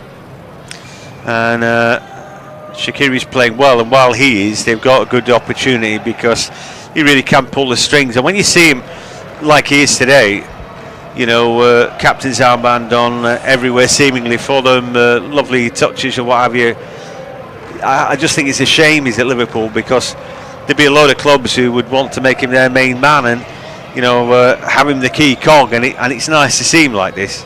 It is. I think it's sometimes questioned, isn't it, his commitment and whether he really does care enough about clubs, and maybe that's why he's been at the big clubs and then drops down to a smaller club as the corner almost goes directly in there. He, I think, looked to whip it towards that near post and catch Simon by surprise. There definitely looks some intent there. Simon was well off his line and having to backtrack it. He didn't quite make it beyond that near post. It went straight into the side netting. But with the captain's armband on, as you say, it's almost brought a better lease of life out of him. He's had a good tournament. He often does perform for Switzerland. He scored more goals than anyone else at tournament football for Switzerland for his country. So he's a man that they turn to, and set pieces. He's got that great delivery to either bring others into the game or have a pop at goal himself. Yeah, he's a good player. Anyway, ball now with Azpilicueta, then Laporte, and then Pau Torres, who goes all the way back to Unai Simon, and then Koke. Just about got away with his back pass there. Azpilicueta picks it up, and again Spain on the ball. Pedri, little half turn from him, and the ball goes out to Olmo. Dani Olmo, side foot back inside, controlling play at the minute. Busquets now, Koke at the edge of the area. Real opportunity here for Spain. Azpilicueta to Ferran Torres. Exchanging passes, more importantly, keep the ball. They're 1-0 up, but they're probably looking to test and probe and try and get that second. Certainly they're not in a move to sit back just yet, and I think they'll need more than the one goal at any point. What I noticed with them in the tournament is they kind of go and do what they need to do. At 0-0 they tend to be the team, forcing the pace and looking for the goal. Sometimes they've sat back on leads, which is quite a natural thing to do. But generally speaking, while it's fairly level, they tend to be the team that's on top. We're going to see Morata go off now and Gerard Moreno come on, and that's a bit of a surprise. Yeah, he's sort of stuck with Morata, hasn't he, even when he's not been scoring the goals in this competition, and he then went and scored a crucial one against Croatia last time out. So a little bit of a shock there that he has decided to switch things around. Gerard Moreno probably came into this squad thinking he would get a little bit more game time. He had a great season with Villarreal, helping them to win the Europa League, of course. 30 goals in 46 games across all competitions last season, so he was a man in form, and big chance for him now to come on and with Morata not scoring regularly, maybe even stake a claim if Spain get through for a starting role in the semi-finals. Yeah, I mean, I'm a little bit surprised though by that. Nothing should surprise me now. I mean, Morata not had necessarily a great game, had he? This time, but Shaqiri is trying to get Zuber in down the left-hand side. It wasn't a bad ball, and some last-ditch defending there from Pau Torres. Make sure that, in fact, it was Laporte. Make sure the ball goes out. Rodriguez takes it short to Shaqiri. Good ball in at the near post. That's headed away by Moreno, I think it was, at that near post. And I'll tell you what, he's working overtime, Shaqiri, to try and try and get something going. And the corner kick about to come in. Akanji looks like he's desperate to get on it. Ball goes deeper than that, and then a header goes back across the face. Oh, and dearie me, Denis Zakaria may have thought he'd equalised there. Yeah, what a way that would have been to atone for the own goal. It's a real good delivery, and Simon looked more comfortable than anyone else out there on the pitch. I suppose he probably had the best view of it, but it's headed back across goal from Zakaria, who is beyond the far post, climbs so well above the Spanish defenders. I think it's Koke who was closest to him. It was only about a yard wide of that far post in the end. I just wonder if Simon had either given up hope that he was ever going to get across there, and he was praying that it was going to go the wrong side of the woodwork as far as Switzerland are concerned, or whether he just believed it wasn't going to test his goal and he was going to be absolutely fine. But that's where they're threatened from, isn't it, Switzerland in this game? We said in the first half they had 2 or 3 chances. They all came from corners. They'd not really managed to find the target from them, and they've still not found the target, but they're edging ever closer. And with the delivery from Shaqiri being pretty good and some big target men to aim for, that's a worry for Spain. Yeah, it is. Still just at 1-0 then. In St. Petersburg is Shaqiri again. He's running the show for the Swiss. Finds Zuba left-hand side. Cross comes in. Big deflection there of Azpilicueta. We've seen Morata leave the field of play. He did score against Croatia. That counts for nothing. Moreno played no part in this game, but he has come on. And I don't know whether they're just a little bit nervous, Spain, but anyway, just try to play their football and get back on the ball and do what comes naturally, which is controlling play. I don't think there's any need for them to panic at a goal up, but yeah, just some odd things going on there, particularly that substitution. I thought when he scored against Croatia, I thought, well, that's it then, that's his tournament underway, and we know how important goals are. The lunging challenge from Elvedi on Olmo. To see a booking come out in this game either. I don't think it's been too physical so far. I wonder if that might change as the game goes on a little bit more. Switzerland are going to get more and more desperate to win possession back and have to try and nibble away. If they see a slight opportunity to nick the ball, there'll be legs dangled out. This time it's Aymeric Laporte who's just muscled off the ball by Seferovic. Again, no booking shown in his direction. And well, to just share the challenges out, I suppose, at this point. But approaching an hour now, Michael Oliver, I think, will have to dip into that book sooner rather than later. Yeah, no, he may or he may not, but just more likely as teams get a little bit more desperate. And if you're Switzerland, and you know, maybe they go 2 goals down, you won't mind if you kick 5 minutes to go, do you? It tends to be that players lose their head. Here's a chance for Spain, and in the end, a chance for Ferran Torres. Takes the ball on his chest pretty well. But then it's fairly well defended by Seferovic, who makes sure that his shot's blocked away. That was a really good block by Seferovic, wasn't it? That ball might have been going in. Yeah, threw his body in the way there, turned his back, but it all matters the same, doesn't it? Anything on it to turn it away from the target. But it was a good delivery into the box. I think the issue for Torres was it sort of popped off the top of his chest and then took an age to come down, so he had to go acrobatically and couldn't really get an effort away without the defender getting his body on the line. Well, Spain take the corner kick short. They've still got a loaded box though. Can they get the ball in there, trying to play around the back? But that's a very heavy touch, and it's going to be a goal kick. In St. Petersburg, it's still Switzerland 0, Spain 1. We've seen Alvaro Morata go off, replaced by Gerard Moreno. Dani Olmo has come on for Sarabia as well. He's had a shot at the keeper and then put a good cross in, just slightly behind Koke. We've seen Torres, a bicycle kick just recently. Switzerland keep on trying, and Shaqiri's pulling the strings. Tried a shot from a corner kick that didn't quite work out. And then from a corner, we've seen Denis Zakaria with a header just wide. So the goal kick to get us back underway.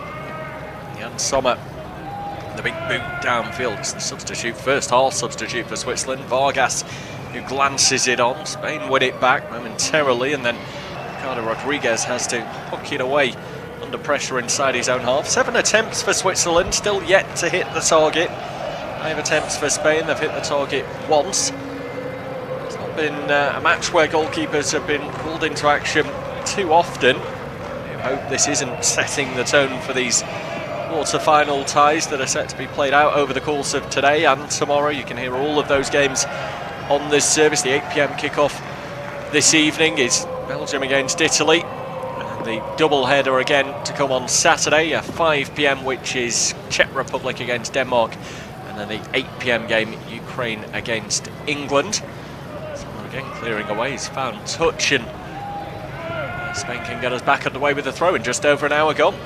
Yeah, I'm getting a double dose of that tomorrow, and I'll certainly be watching the game tonight. There's a lot on it. You can tell by the teams that go through, the jubilation and the tears at this stage of the teams that go out. You know, to get so far, for some teams it's incredible, it's massive. I mean, for England, the celebrations, I think we're probably over the top a little bit. But that's probably because they tend not to beat Germany in a knockout competition. You know, elsewhere, I guess that you know, maybe the Spanish fans will think it's a bit of a rite of passage. Although the French fans will have assumed that they would have made it a little bit further, wouldn't they? But it's Switzerland who've taken their place, and so with all due respect to them, maybe it would have been a bit more of a showpiece, France against Spain. But it is what it is. They couldn't beat the Swiss in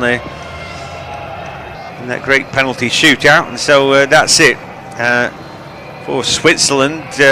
They've been on the back foot pretty much when they're trying to get forward. Shaqiri's playing well, but they need a few more balls from wide to get Seferovic into the game. That's not really happening for them. So I don't know what Vladimir Petkovic has got up his sleeve, but I think he needs a plan B. Anyway, the ball with the Olmo just at the edge of the area. He's won himself a corner kick there. The ball coming off Ruben Vargas, who has not done a right lot since he's come on for Bril Embolo, and I think the loss of their skipper Granit Xhaka, the loss of Embolo, I think these are things that have hit Switzerland hard. Yeah, it's hard to cope, isn't it, with as you say, losing a talisman in Granit Xhaka, but it's the danger that you always seem to have when you've got someone of his type of temperament. He can give you a performance, as we saw against France, but that also comes with the caveat that he's probably going to get his foot in on more than one occasion, and the cards tot up, just 2, seeing him ruled out of this game. Corner kick then for Spain. Ball comes in, headed away by Kanye at the near post. Good header that, but it didn't go any further, despite Remo Freuler getting his head on that. Ball goes backwards, but it's Spain's ball again. It's a beauty kick out from Simon to find Olmo, who does really well to control it, and the ball for Jordi Alba, tries to turn into the box. That's good defending by Elvedi. Comes across, and like candy off a baby, he read that really well. And that's magic again from Shaqiri. And now Zuber makes a good break. Vargas down the left hand side. Opportunity then for Switzerland. Into the box they go. Little step over. Ball still through for Zuber, and at the near post, a save by Simon. No conviction in this shot, but he nearly caught the keeper by surprise, Bobby. Nearly an equaliser. Yeah, well, that was much better from Vargas. As you said before, we haven't seen a great deal from him in the game, but nice trickery and a little flick through the legs. It skips up in towards Zuber, who was just stretching, as you say. He didn't get a great deal of purchase on it because he's got 2 defenders coming towards him, and it's just get something from Otik goalwards. Simon parries away at his near post. I think he was expecting a firmer shot, probably could have caught it had he have known it was just going to loop up so kindly for him, but the corner to come. Rodriguez then with the corner up, go the heads, and it comes off one of those white shirted Spanish players. All in white today, Spain, as white as Graham Souness's teeth. Anyway, Switzerland out of the ball with Rodriguez. He must have asked Roberto Firmino where he got his teeth done, and he got the same place at Souness, who's on the ITV panel, which I found watching the ITV Euro 2020 coverage a bit painstaking and worthy, and not much fun really. Anyhow, BBC seems to have got it a little bit measured, or more measured. Ball into the box here. Akanji gets there ahead of Sommer and deals with it, and had he not dealt with it properly, his goalkeeper's off his line there. Anyway, Spain win the ball back, but it's about the halfway line. Azpilicueta to Ferran Torres, steps on his inside, and then he runs through the middle. Rodriguez didn't know whether stick or twist with him there, but the ball is back with Dani Olmo, who is playing more like a traditional sort of wide out left wing role than we saw from Sarabia. As now the ball down the left, Moreno does well to volley it back so that Spain can keep hold of the ball, but they're going backwards, and it's happy to go backwards and forwards, it seems, Bobby. And it's almost like where's the killer instinct? I think the problem when you're Spain, is that there's a virtue in playing keep ball, and after a while, you know, that becomes what you do rather than try and get a goal. As Vidmer oversteps the mark. You said it was going to be a yellow card, and there it was. Yeah, it wasn't too much after, was it? Just oversteps the mark slightly there. I think it's an honest enough challenge, but it is mistimed. It comes down on the top of the foot of Sergio Busquets, and Michael Oliver feeling that the time is right. He's seen enough, and first card of the game comes out, so he's got to be careful for the remainder. He's not one of those that was walking the tightrope. Should Switzerland go through, he will still be able to play in the semi-final. Here's Ferran Torres, good looking ball into the box. Oh, just too deep. Valverde chested back to his keeper. In fact, it was Vidmer. Good cool defending. Looked a decent ball off Ferran Torres' toe. Ball now with the Vidmer, but Olmo gets to him, and that means that Spain get the ball back. Keep ball for its own sake is really boring to watch, isn't it? You know, we saw Mikel Arteta do a little bit of that for Arsenal this season, and I just thought, well, that's back to the future. Nobody wants that. You know, there's a place for it, I think, in tight tournament football, though, as this time Moreno doesn't keep the ball, but they quickly win it back, and Busquets tidies up, and then he gives the ball away. Seferovic, and the ball flicked over the top. Real opportunity for Switzerland. Shaqiri rolls it into the back of the net, and Switzerland have equalised. It is Xherdan Shaqiri. Who else? That was out of nothing. Trying to play keep ball, intricate. Busquets lost it, and the rest is history. Yeah, that is a real bit of misfortune at the back for Spain. They should have had it dealt with. They should have cleared their lines. They didn't. And next thing you know, Xherdan Shaqiri strokes home from close range to get Switzerland back in this game. We spoke about how they managed to show courage and fight back against France. It's not quite as dramatic this time around, only one goal behind, but they're on terms again. It's just a simple ball over the top. Across comes Laporte. He plays it onto Pau Torres. It bounces into the path of Remo Freuler just after picking up that yellow card, and he squares it neatly for Shaqiri to do the rest. It's through the legs of Azpilicueta and into the back of the net. Switzerland 1, Spain 1. Yeah, it's a lovely right foot strike, and you know he's not going to mess up. I think he anticipates that, doesn't he? It's like, well, I'm waiting for these guys to make a mess, but points to his head. Shaqiri saying, think about it, it's what we've got to do. Out of nothing then, all that keep ball, Bobby, and I tell you what, it just becomes for its own sake, and you forget that you need the other goal. They need it now anyway, and it is one apiece at St. Petersburg. Well, game on now. Switzerland have got the equaliser. It didn't look like it was coming, but Spain were just playing a little bit too much intricate keep ball. Looked like they were going nowhere. It looked like Busquets had given it away. Then there was a mistake by Laporte and Torres. The ball broke kindly into the box, and Shaqiri was not going to have a second look. A lovely right foot finish, rolled it into the back of the net past Simon for one apiece. That goal makes Xherdan Shaqiri the joint 6th highest scorer in the history of the Swiss national team, taking his tally overall now to 26, and joining Adrien Nup on that tally as well. Still some way to go to try and match the all-time leading scorer in Alexander Frey with 42 goals, but he's definitely a key figure in this side, leading by example today. Captain's armband on, and he stepped up. As John has said throughout this game, he's been the most threatening player in the red of Switzerland, and here he plays one out to the left-hand side, looking for a teammate in the shape of Steven Zuber. It's slightly overhit and will go out for the Spanish throw. Now it's what Spain do from here, because Switzerland aren't going to change their game plan. They will remain tight, they will remain organised and disciplined at the back, and look to hit on the counter if the opportunity presents itself. But having come through one bout of extra time and penalty shootout against France, they will be by no means afraid of going all the way to that stage once again if it's what's required. Spain, however, might well feel that they want to try and get this wrapped up in normal time, so maybe we're going to see a bit more urgency from them in this final 20 minutes. I suppose the difficulty is, if you've gone into your shell a little bit, as Spain had done, to then try and come back out of it with not so long left in the game. Yeah, it's right. I believe that they're a really talented team, But what happens when you're perhaps a goal up is all of a sudden keeping the ball is more important than looking for a second, but you're not killed the game off. And then you get the big slap in the face. A series there of unfortunate events, wasn't it? Bus gets a loose ball back, then there's a bit of defending to do. Laporte clears it onto Pau Torres. The ball breaks back, and then there were red shirts in the box there. But unluckily for Spain, that ball drops to Shaqiri. One thing he's shown throughout his career is that he knows how to finish. Very sloppy from Spain, according to Dion Dublin, and I quite agree. But now it's their opportunity to get back on it.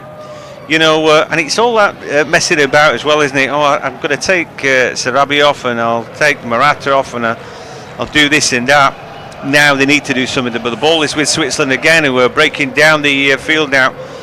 In the end, I just think Steven Zuber showing too much and has lost the ball, but it's won back by Rodriguez. Here another opportunity for Switzerland. A little give and go. Zuber heads it back across the face and cleared by Laporte. But Spain have not got this one at all. It's one apiece, and they've been super sloppy there, and that were hearts in mouths time for Luis Enrique's team. Yeah, I mean, who thought the game was going to play out like this when we had that own goal in the early stages? I fully expected Spain to kick on from that. They didn't. They've made changes, as you say, as the match has progressed, and maybe not the right changes it could potentially turn out to be. Ball forward here to Ferran Torres. I'm certain he was offside then. The flag does eventually go up, as I think there was another offside that swiftly followed. But this could go absolutely anywhere now, really, couldn't it? Switzerland creating chances, and that good delivery into the box there. Just over 15 minutes left. We could be set for a cracker. Well, I'm enjoying it. I picked Spain. They were sort of my dark horses for the tournament, but we watched the first half, and I thought, well, to be honest, would we want Spain to go much further? Playing all this, incessant keep ball, boring. It is boring to watch. And at times it's pointless. I don't mind, and they wouldn't care if they bored our pants off and went and won the trophy. But the problem there is that they just were happy padding the ball about, and all of a sudden it's come back to bite them. Here's Dani Olmo, beautiful ball to put him round the back. They're forced to do something a bit better now. But again, it's a good defending by Widmer, but they play the ball out. Jordi Alba will watch it out. Spain have it back. I think it's the jab in the ribs that Spain needed to get them cracking on again. But now, if they want to kill the game in 90 minutes, they've got a job on their hands, and it's just giving that bit more energy to those tired legs of the Swiss, who've been struggling to get on the ball. Here again, Spain playing through the middle, and Koke had it, and then they find Moreno. And now Azpilicueta, and he rolls it across the face, but there's nobody there. Ferran Torres said it should have come to me, but Jordi Alba picks it up, and it looked a good ball to my mind, but I suppose you've got to pick one of those white shirts out. You have. You've got to be more accurate. We'll go back to what I said before as well, that the fact that Spain have had so much possession in this competition. They've averaged more than they had at a competition since 1980, and you think how people were complaining about them being a little bit tentative with the ball at times when they won the Euros in 2008 and 2012. Well, they've gone even beyond that now, and it's okay if you're winning matches, but if you start to retreat into your shell as they have done today and passing for passing's sake, then you're going to face the criticism of it. Here they go. They got Dani Olmo into the box, and he goes down, but it's no penalty, and I think he's trying to get his cross in, blocked by either Widmer or Elvedi. Elvedi's had a good game, hasn't he? But it's Widmer who did really well there. Don't forget he's on a yellow card, but he made sure he couldn't get that cross in and blocks it away, and that will be a corner kick. And more urgency required from Spain now. Well, to show everybody they're a good team, as Laporte and Pau Torres now into the box. There's no Morata. Moreno's at the near post. He's not quite as tall as the man he's replaced. I'm still waiting for that corner kick. Don't know what we're waiting for. Anyway, they've taken it short. Jordi Alba now on the ball, just the edge of the area. And now the cross comes in from Koke. It's a decent ball in, and very close to getting on the knee of Pau Torres and into the back of the net, but he had to fight for that, and he just couldn't get the purchase on the ball at the end. Yeah, I feared for a moment we might be getting another own goal there. It was Zuba who was going back towards his own goal frame and trying to get ahead of Torres. Oh, that's a strong challenge. Michael Oliver's gone straight to the back pocket. The red card's out. Oh, it looks like Freuler, doesn't it? He can't believe that the referee's has shown that, and I think Remo Freuler's waiting for VAR to bail him out. It's not like Michael Oliver to be chucking red cards around, but Moreno is still down on the deck. Oh, he could have broken his ankle. I think the referee's bang right there, Bob. I don't know what Freuler's going on about, but it's a disgusting challenge, that. Yeah, there's absolutely no control in it whatsoever, is there? He comes sliding from such a distance there, and he sort of catches him with one leg that's planted down on the floor, but then the studs of the following foot come through, and they're just above the ankle at the bottom end of the shin. And it looked one in real time where it looked strong, it looked a very dangerous tackle, and then you watch it back on the replay and they never help your case when it's slowed down, and rightly so. I think Michael Oliver, as you say, doesn't often go to his pocket for a red card, but he had absolutely no hesitation, blew his whistle, immediately marched over. The hand was already going to the back pocket, and it was straight out with the red. I don't think he's going to get any help from VAR. And that is the last thing that Switzerland needed. They just got themselves back into this game. Now they find themselves on level terms, but a man down. I wonder how this is going to shape up now, because, well, Switzerland are only going to drop deeper and deeper and get into a more of a defensive shape, aren't they? Have Spain got the tools to break them down? Yeah, attack against defence right now. We'll have a little bit of a recap what we've just seen after this next free kick. Koke stood over the ball. They're all in the box. Happily enough for Moreno, he's all right. He could have broken his ankle with that. I don't know. And Remo Freuler's there. He's flinging his hands in the air. I think he needs to watch what he's just done on the TV. He'd be sending himself off anyway. Koke with the ball in, up go the heads, but that's nodded wide. In St. Petersburg in the first quarter-final of Euro 2020. It's one apiece, but Switzerland have been reduced in number. They're down to 10 men. Remo Freuler sent off by the referee Michael Oliver for what, quite frankly, was a disgusting challenge on Gerard Moreno, who'd not been on long. Scything through him, he was over the top of the ball into the ankles of the opposition player, and it was a straight red, no bothering with VAR. So hard work now for Switzerland. A goal kick to get us back underway, and expect lots of slowing down of the game now in these types of situations from Switzerland. Throw-ins, breaks in play. They will do everything they can to edge themselves towards that full-time whistle. Spain can't find themselves in a better position, surely, with a man advantage. And 10 minutes left to play. Here they are on the ball in midfield with Koke. He's just taken too long on it. He wants a free kick. Michael Oliver's not interested. Switzerland work it across the midfield, shifting it through to Vargas and out to the right-hand side, further where it's in the possession of Widmer. Down the line for Vargas, who had continued his run and offers his services. Switzerland are held up by Pau Torres, who will put it into touch for the throw-in.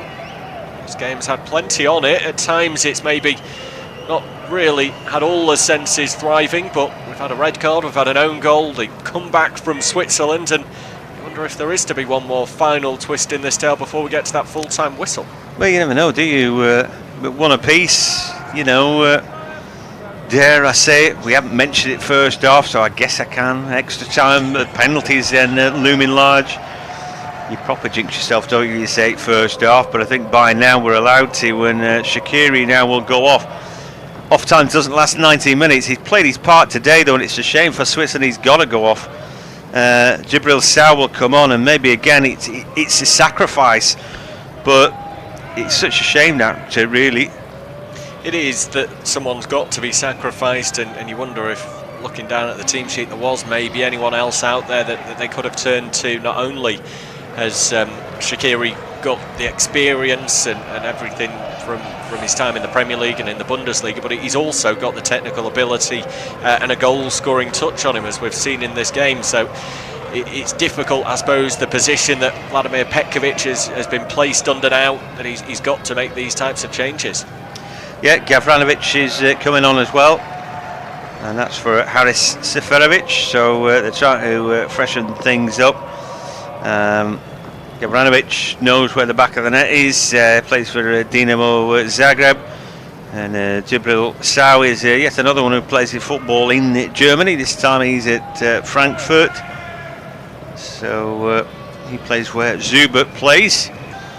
Anyway, it's Spain back on the ball and looking to get back on top. A game that they had the lead of, and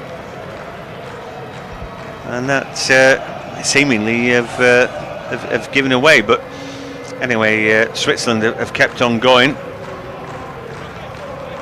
Anyhow, Switzerland won, Spain won, but Switzerland down to 10 men is going to make life doubly difficult. This last 9 minutes or so is going to seem more like 30, I would have thought. Anyway, Kani reads the play there. Zuber gets the ball away, but again Koke goes to pick it back up, and eventually Azpilicueta goes and helps out. There have been 6 red cards shown at Euro 2020. That's as many as Euro 2012 and Euro 26 combined. Seemingly, Bobby, we're getting more of everything. We'll just cut off because into the box now goes Spain. An opportunity and a shot into side netting. And referee Michael Oliver is giving a push then from Ferran Torres. And he can't have too many arguments about that. And actually, Bobby, Michael Oliver's had quite a good game. Yeah, I think there's a lot been said about the refereeing at the competition, hasn't there? I know you've got your opinion on one or two of them, but for the most part, I think it's been pretty good. Not too many decisions you would highlight and say they've spoiled games or really been majorly controversial. VAR itself has also been really well managed. It's not been the horror show we sometimes see in the Premier League. It's been smooth and swift, and we've not had lengthy waits for decisions and sort of those slim offsides that we see seemingly every game in the Premier League. It's sort of aided the football rather than really impacted it. So Spain back on the ball and trying to work it down the left with Olmo seeing a lot of the ball. Widmer's done pretty well against him. Vargas comes to help him out. There's Moreno. Just trying to get a feel for the ball, really. I've not seen much of it since he's come on. The ball with Azpilicueta now fairly central for him. And now we're looking to play give and go. Busquets a good ball. The ball out to Moreno out on the right hand side. Little flick ball in, then a shot driven across the face by Koke. Not cleared away. Now a shot comes in, but Moreno's shot straight at the goalkeeper. Pedri it was with the little flick off there. Nice play out wide initially from Moreno, and he continues his run to loop around edge of the box as Koke's shot was half cleared. Pedri with the tip, and he just gets it too much under his feet. I think he's not quite settled enough to get a clean connection on it. It's always looping back round to the goalkeeper. Needed to be forcing that one wide to really test Sommer. But that's better from Spain. I mean, we said that they've got to be proactive. They've got the man advantage. They need to use it to their advantage. And already there we're seeing a good opening. If they can get the bodies forward and keep Switzerland on the back foot while pulling the strings and moving the ball at tempo, then the openings will be there. Yep, but time not on their side now if they want to get it done in 90. I think Spain need to get it sorted more quickly. They don't want to be in a penalty shootout with a team who's managed to knock France out, who took 5 good penalties last time. That's 5 men who were really confident. Although, and of course, the one man who wouldn't be is their penalty taker, Ricardo Rodriguez, the Torino man who missed a penalty in open play. I don't think he was one of the 5 at the end anyway. I can't remember. It seems a long time ago now. Here comes Spain. Anyway, shot from deep, big deflection this time, but well, it helps out the goalkeeper this time rather than thwarting him. Laporte's shot, he came off the head of Elvedi, then onto the boot end of Torres, but he made it easy for Sommer. Yeah, he wasn't one of the 5 penalty takers, you're right. It didn't fall to him in the end, so yeah, they managed to avoid any mistakes, I suppose, the second time around with Rodriguez when it came to that shootout with France. But if you think you're the better team, you don't want it to. I mean, it's not a lottery penalty shootouts, but there's nothing to say that the Swiss, will be worse than Spain. Spain, it's all about technical ability. Good players play keep ball. That's fine, but penalties, it's a different story, and you know the Swiss have already shown that yeah, they can be pretty good at it. So Spain need to get this sorted out. Anyway, ball now with Azpilicueta. Don't forget Switzerland have one man less, but Busquets took his half the ball. You're not going to win like that. And an enterprising run by Gavranovic, and he well, had long on the ball there, probably longer than he thought, as Sau gets the first touch now. And now the ball just to the edge of the area, and well, the 10 men of Switzerland giving it a right goal there, but they've overcommitted. I fancied there. What's the referee giving? There's a Spanish player down, so we're wiping time off the clock, and it's not like a penalty or anything like that. Jordi Alba down in his own box. What happened to him? Well, comes to clear it, and he falls into Gavranovic, and he's right into the back of his elbow. He's bound to hurt that. Yeah, it's a sore one, isn't it? It's sort of the top of the forearm into the elbow that comes into the head of Alba. And I don't think there was any intent there from the Swiss substitute Gavranovic. He's just almost trying to protect himself, because, as you said, it was Alba more falling into him, so puts his arms out there to sort of stop Alba landing on his legs and maybe causing injury. But I suppose the disappointment for Spain is that play had to be stopped. It's a head injury. They were looking to try mount an attack at that point. They'd got the ball forward towards the halfway line. Alba's now up on his feet, and he looks as though he's going to be all right. He'll have to leave the field of play for a moment. Spain appear to be making or preparing another change too, with 5 allowed, and Luis Enrique looking to further freshen things up. Yep. Oh, Shaqiri's got an ice pack on his right knee. But I thought he was excellent today. Took his goal pretty well. Freuler got the assist for that, but 0-0. Then he absolutely chopped down Marino. Could have broken his ankle, and Oliver showed a red card. I just reading something on social media that was saying, you know, had Michael Oliver shown a yellow card, VAR wouldn't have done anything about it. You know, they felt it was up to him. But I feel, looking at that challenge, that VAR would have overturned it, and he would have said, "Do you want to come look at this?" I think it was that bad a challenge, and the thing was he spotted it anyway. But so there's always one or two who think you're hard done by when there's something like that happens. But it was a shocking challenge, really. Yeah, it was not nice to see at all. It was out of control, and it was dangerous, as you said. He could have broken a leg. He didn't, and that's the fortunate thing. But he's got to be punished, hasn't it? There was lots of people complaining about the sending off a few nights ago involving Ukraine and Sweden, but that one, I think, in the end was right as well. By the letter of the law, that the red card had to come out, and we go back to what we said before. The referees have done a pretty good job at this competition, and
Christian Fastnacht has come on for Zuber, so he'll be keen to get involved. I think they're overdoing it with the amount of substitutions personally. I think it makes it a little bit silly really, and really messy at the end. Anyway, here's Azpilicueta. Moreno now on the ball. He puts the ball in. It's a shocking ball in. He may have had a good season, but he's not done well since he's come onto the field. No.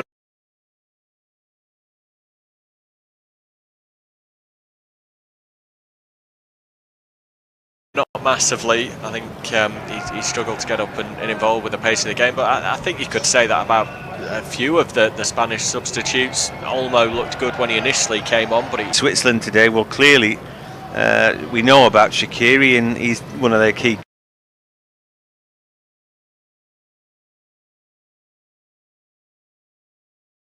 cogs, but I thought Vidma and Elvedi two good players, as Laporte picks up a yellow card now. Strong and coming through the back of the man who's one of the men.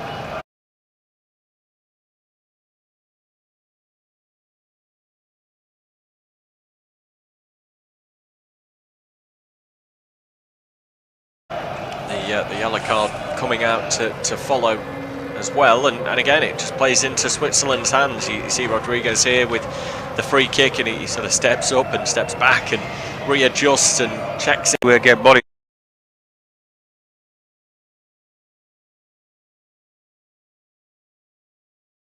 up the field and do something remarkable. There's only a minute left though of this game before we get that extra half an hour.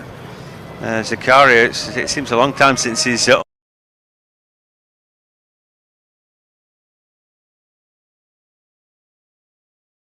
own goal, but there's a foul from him. Spain want to crack on immediately. Now they're looking to get a cross in with Llorente. Marcus Llorente, their first touch. Akanji stuck to his guns there, and the ball goes backwards. And you just get that feeling that we're booked in for that extra half hour. Unless Spain can score with this next attack. The ball to Jordi Alba. Cross comes in. And there was a foul in the box. And Rodriguez goes down. And Llorente bundled into him, really, knowing he was going to be second best to it. A bit too desperate, wasn't he, to try and get on the end of that one. Hopeful ball into the box, and that is that, full time. Yeah, so there we go. They can't separate them, one apiece, and that means that we're in for the added drama. I don't know who would be the favourites to go through now, where maybe they get to the penalty shootout. It'd be Switzerland, but in the next half hour, presumably you'd fancy Spain with one more play. We'll be back shortly. In St. Petersburg, after 90 minutes of play, it's Switzerland 1, Spain 1, so they're destined to go into extra time. Of course, for Spain, we saw Jordi Alba's shot deflected in by Denis Zakaria early. Spain were a bit too complacent and gave the ball away for Shaqiri and a right foot equaliser. But Switzerland reduced to 10 men. Remo Freuler sent off at the one apiece after 90 minutes. In St. Petersburg, after 90 minutes of play, it's Switzerland 1, Spain 1, so they're destined to go into extra time. Of course, for Spain, we saw Jordi Alba's shot deflected in by Denis Zakaria early. Spain were a bit too complacent and gave the ball away for Shaqiri and a right foot equaliser. But Switzerland reduced to 10 men. Remo Freuler sent off at the one apiece after 90 minutes. In St. Petersburg, after 90 minutes of play, it's Switzerland 1, Spain 1, so they're destined to go into extra time. Of course, for Spain, we saw Jordi Alba's shot deflected in by Denis Zakaria early. Spain were a bit too complacent and gave the ball away for Shaqiri and a right foot equaliser. But Switzerland reduced to 10 men. Remo Freuler sent off at the one apiece after 90 minutes. In St. Petersburg, after 90 minutes of play, it's Switzerland 1, Spain 1, so they're destined to go into extra time. Of Goes for Spain. We saw Jordi Alba's shot deflected in by Dennis Zakaria early. Spain were a bit too complacent, gave the ball away for Shaqiri and a right foot equaliser. But Switzerland reduced to 10 men. Remo Freuler sent off at the 1 apiece after 90 minutes. In St. Petersburg, after 90 minutes of play, it's Switzerland 1, Spain 1, so they're destined to go into extra time. Goes for Spain. We saw Jordi Alba's shot deflected in by Dennis Zakaria early. Spain were a bit too complacent, gave the ball away for Shaqiri and a right foot equaliser. But Switzerland reduced to 10 men. Remo Freuler sent off at the 1 apiece after 90 minutes. In St. Petersburg, after 90 minutes of play, it's Switzerland 1, Spain 1, so they're destined to go into extra time. Goes for Spain. We saw Jordi Alba's shot deflected in by Dennis Zakaria early. Spain were a bit too complacent, gave the ball away for Shaqiri and a right foot equaliser. But Switzerland reduced to 10 men. Remo Freuler sent off at the 1 apiece after 90 minutes. In St. Petersburg, after 90 minutes of play, it's Switzerland 1, Spain 1, so they're destined to go into extra time. Goes for Spain. We saw Jordi Alba's shot deflected in by Dennis Zakaria early. Spain were a bit too complacent, gave the ball away for Shaqiri and a right foot equaliser. But Switzerland reduced to 10 men. Remo Freuler sent off at the 1 apiece after 90 minutes. In St. Petersburg, after 90 minutes of play, it's Switzerland 1, Spain 1, so they're destined to go into extra time. Goes for Spain. We saw Jordi Alba's shot deflected in by Dennis Zakaria early. Spain were a bit too complacent, gave the ball away for Shaqiri and a right foot equaliser.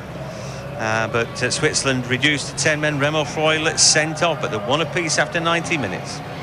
In St. Petersburg, after 90 minutes of play, it's Switzerland 1, Spain 1, so they're destined to go into extra time. Goes for Spain. We saw Jordi Alba's shot deflected in by Dennis Zakaria early.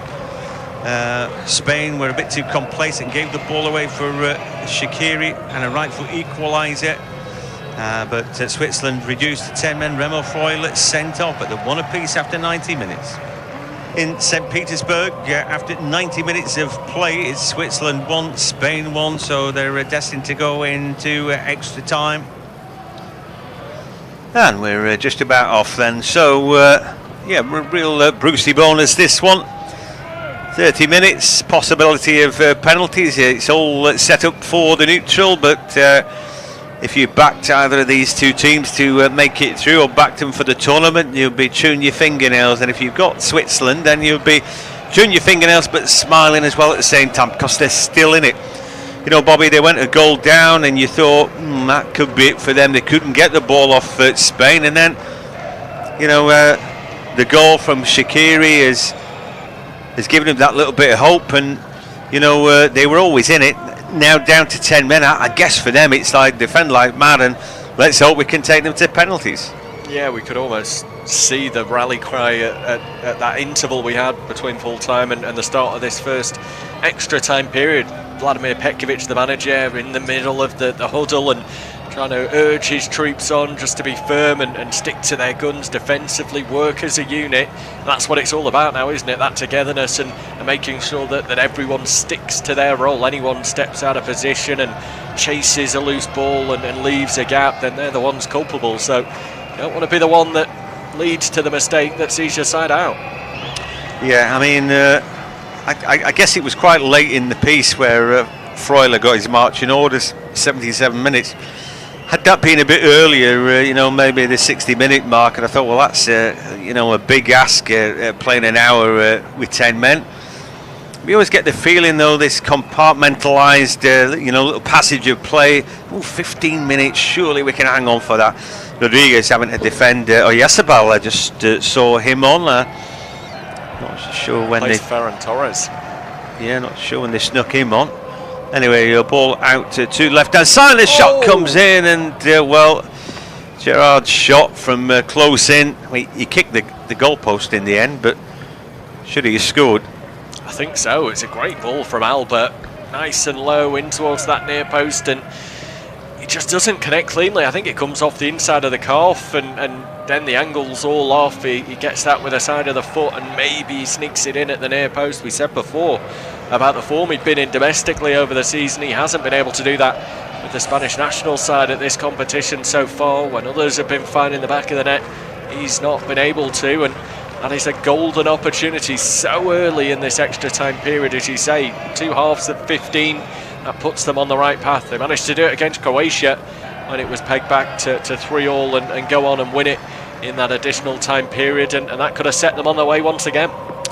Yep, anyway, ball with Pedri, and he looks for Olmo, who seems to be playing maybe a little bit more central now. Dani Olmo brought Mikel Oyarzabal on. Here comes Spain again, just at the edge of the area. They might just break it for Moreno, looking to find a way through, but there's just massed ranks of red shirts there.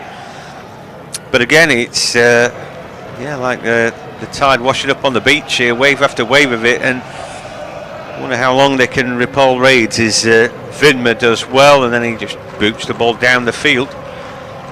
We know what we're seeing here. It's just last gasp defending, and they're just being resolute. There's no great desire to go forward. I just think they realise that they've just got to try and hang on in there, Switzerland. They've got a couple of players on the touchline as well. It looks as though they're preparing 2 more substitutions. I think Mbabu was one of those, so another defensive reinforcement. I expect it's all going to be hands to the pump, isn't it? Maybe take off another attacking player and just really shut up shop as much as possible. Yeah. So for Spain, they've made most of their changes, haven't they? We've seen Oyarzabal, Llorente, Moreno and Olmo come on as Vargas runs away, and he's just feeling the back of his left leg. But anyway, they're working hard at Switzerland. They understand what it's about. They they could be just 26 minutes away from a shootout, which they would have every thought that they could get through. They've got a brilliant goalkeeper, and they've got players who've got the experience, been successful in the competition. Alvari's got some work to do now under pressure, but he gets there before Moreno, chips it down the line. That will do, won't it? And so attack and defence. Do you fancy Spain to go through in this half an hour, Bobby? I don't, I'm seeing this one staying the same and set for penalties as Spain come forward. Well, every chance for Spain. Here they come, and a shot eventually blocked away. Chance for Jordi Alba now, and that's tipped over. In fact, who was that with the shot? It was Alba, I think. Yeah, he caught hold of that, didn't he? Yeah, hits it nice and cleanly, left-footed, real pace on it as it goes towards the target, and I think it is just dipping under the crossbar. Sommer with the flick over the crossbar, right-handed, nice and strong to put it away for the corner. Yep, so Bobby doesn't fancy him. I'm not sure I do massively, but Spain will be knocking on the door. Here they go. Ball then nodded back across, but it's simple. I think there was a bit of pushing in the box, which is why nobody was overly bothered about Llorente getting on the end of that, but he didn't do much with it either. We're looking at Alba's shot, was going in. It's a beauty that he really caught it. Anyway, ball now. Busquets at the edge of the area. Not a man who tends to shoot, but he gets the ball out of his feet to Moreno, but he's got his pocket picked there. And then now they're trying to play their way out with Fasnacht, but he's giving the ball away. It's all Spain. Edge of the area now, maybe a chance. Dani Olmo. Another deflected shot. Oh, that could have gone in.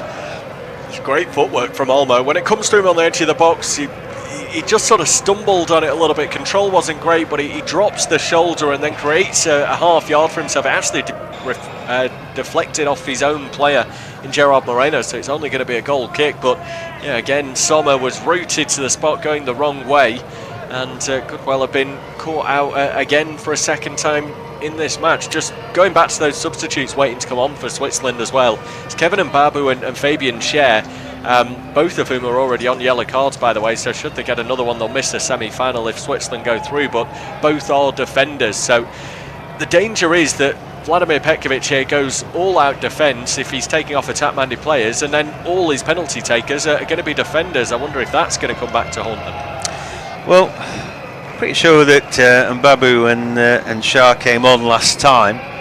I think Shah could take a penalty if needs be. I'm not sure he was in their selected penalty takers. I can't remember. Score one last time. He took the second penalty. Did he? Yeah. Well, again, I mean, you know, that doesn't hurt, does it? You know, get all your ducks in a row, and you know, Shah comes on and then scores the winning penalty. Great, but I know what you mean. It's like, you know, they can't all be defenders, can they?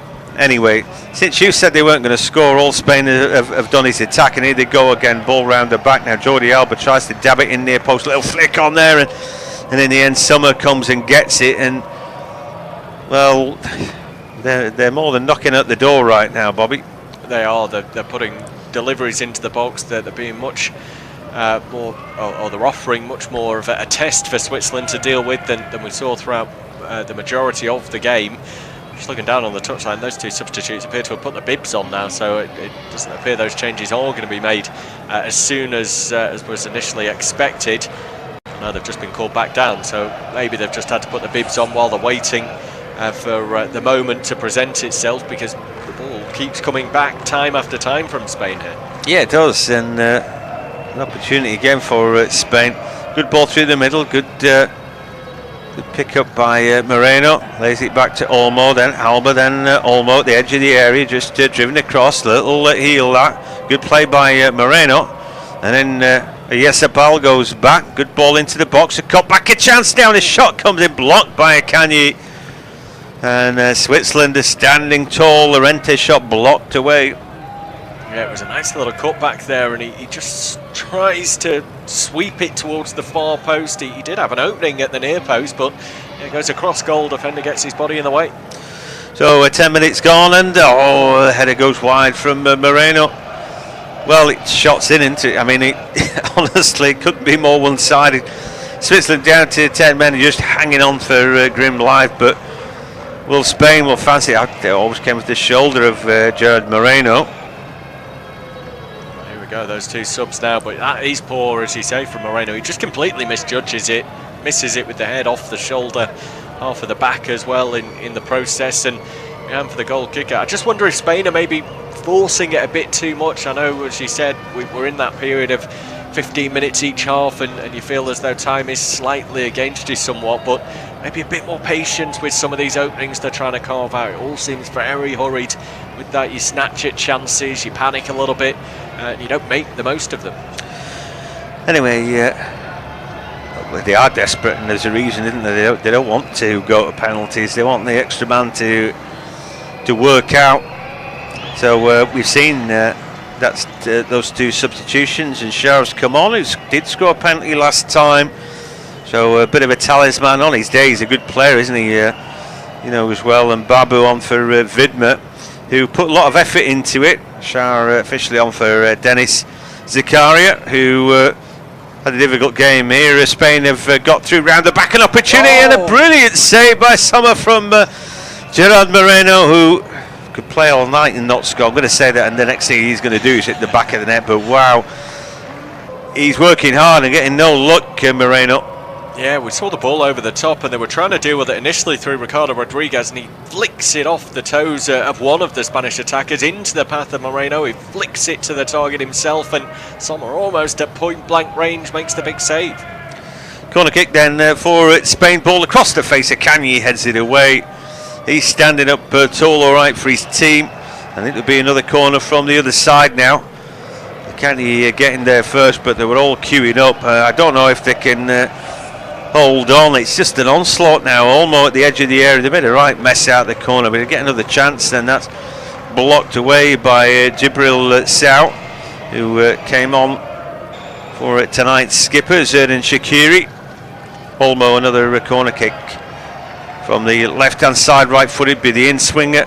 Ball comes in. Sommer with a really good double fist, but there must have been a foul or something inside the box, because Michael Oliver's calling them all back, and that is just allowing a little bit of time off for Switzerland to regather their thoughts. one of the players was pushed to the ground there, and that was Kevin Mbabu. Welcome to the game. Laporte, I think it was, who was trying to muscle his way through from the edge of the area, and Mbabu going down to the ground probably didn't need much help to hit the deck. Said before, Switzerland will take every opportunity to slow it down and gain an advantage if possible. The other end now, I think it's Laporte who's down on the floor clutching his face after coming together with Gavranovic, the Swiss striker. Sort of backed into him and maybe caught him in the throat with an arm. I don't think there was a great deal of intent. It's one of those where he's trying to hold him off and a bit of a flail of the arm, and it sends him tumbling over. Yeah, I didn't see a foul in that really. Every coming together, every little bit of contact for me does not necessitate, the referee blowing his whistle. Here comes Spain again at the edge of the area. Canny yet again, but the ball will break kindly. A shot comes in, another save from Jan Sommer. And he's flying around now, getting a lot of work in before a possible penalty shootout. Yazabel's shot, he's on target, but it's a good save. And then gloves up, isn't he, for the shootout? And yeah, he's throwing himself about. He was key against France and really showing his worth again here. Right then, corner kick again, ball comes in, some of them with a punch, and he's taken out there. That's nasty stuff from Moreno. Was never going to get that ball. I'd yellow card him for that, but depends what the referee saw of it. Let's take a look. He's no chance of getting that ball. He just jumps into him with a leading elbow, isn't he?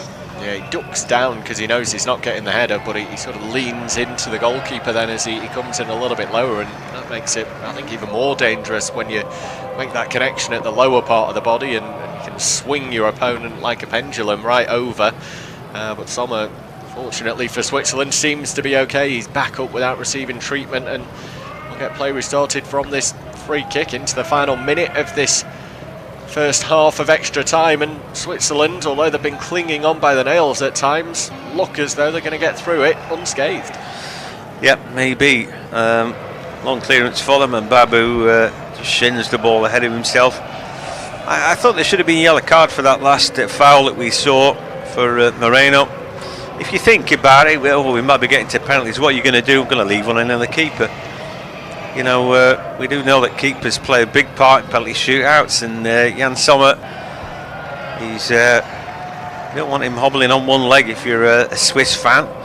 Anyway, Spain now trying to go down the left with Albert. Ball back on his inside for Pedri, who's had a quiet game. Pedri back on it, left hand side, rolls a good ball into the box for Dani Olmo, looking to turn. They're still looking to turn. Tries to chip to get a shot away, but it was a bit too tight, and that ball breaks back. And now a bit of head tennis in the middle. Gavranovic will chase it, but he won't get it. Spain, somewhere near the halfway line, are forced to take a turn and come again, and they will do through Pau Torres. And then the ball with Pedri and Laporte, and out to Yazabal on the right hand side, looking for support. There's plenty of it, shouldn't be looking for too long. Torres. And they're now with Pedri and Albert. Loaded box then, full of white shirts, but he can't beat Elvedi at the near post, who, along with Akanji, have both been excellent at the back. They've really stuck to their guns, but again, it's Spain dominating. They're in the final minute of this first half of extra time, though, and without hitting the back of the net. Now maybe a chance of shot, but that's straight down the middle, and it's a save again. For Jan Sommer off of Yazabal. Yeah, it's really good positioning from Sommer. He gambled on it and just took a slight step early on, and he's not even having to dive in the end. He's already there, able to catch it. Minor spillage, but collects it before it hits the ground. Looks like we've had the first 15 minutes then, and we'll take a short break. At St. Petersburg, you can't separate the two teams after 90 minutes, one apiece, and still one apiece after 15 minutes of extra time. But it's all about Spain, is it? Remo Freul had been sent off, so now it's Spain an onslaught. And Alba cross Moreno wide from close. Alba shot tipped over. Llorente shot blocked. And Moreno shot saved. Or Yazabal said two shots have been saved by the keeper. Jan Sommer's a busy boy right now, but Spain haven't quite got it done yet. At St. Petersburg, you can't separate the two teams after 90 minutes, one apiece. And still one apiece after 15 minutes of extra time. But it's all about Spain, is it? Remo Freuler had been sent off, so now it's Spain in onslaught. And Alba Cross Marino wide from close. Alba shot tipped over. Llorente shot blocked. And Moreno shot saved. Oyarzabal said 2 shots have been saved by the keeper. Jan Sommer's a busy boy right now, but Spain haven't quite got it done yet. At St. Petersburg, you can't separate the two teams after 90 minutes, 1 apiece, and still 1 apiece after 15 minutes of extra time. But it's all about Spain, is it? Remo Freuler had been sent off, so now it's Spain in onslaught. And Alba Cross Marino wide from close. Alba shot tipped over. Llorente shot blocked. And Moreno shot saved. Oyarzabal said 2 shots have been saved by the keeper. Jan Sommer's a busy boy right now, but Spain haven't quite got it done yet. At St. Petersburg, you can't separate the two teams after 90 minutes, 1 apiece, and still 1 apiece after 15 minutes of extra time. But it's all about Spain, is it? Remo Freuler had been sent off, so now it's Spain in onslaught. And Alba Cross Marino wide from close. Alba shot tipped over. Llorente shot blocked. And Moreno shot saved. Oyarzabal said 2 shots have been saved by the keeper. Jan Sommer's a busy boy right now, but Spain haven't quite got it done yet. At St. Petersburg, you can't separate the two teams after 90 minutes, 1 apiece, and still 1 apiece after 15 minutes of extra time. But it's all about Spain, is it? Remo Freuler had been sent off, so now it's Spain in onslaught. And Alba Cross Marino wide from close. Alba shot tipped over. Llorente shot blocked. And Moreno shot saved. Oyarzabal said 2 shots have been saved by the keeper. Jan Sommer's a busy boy right now, but Spain haven't quite got it done yet. At St. Petersburg, you can't separate the two teams after 90 minutes, 1 apiece, and still 1 apiece after 15 minutes of extra time. Right, we're back.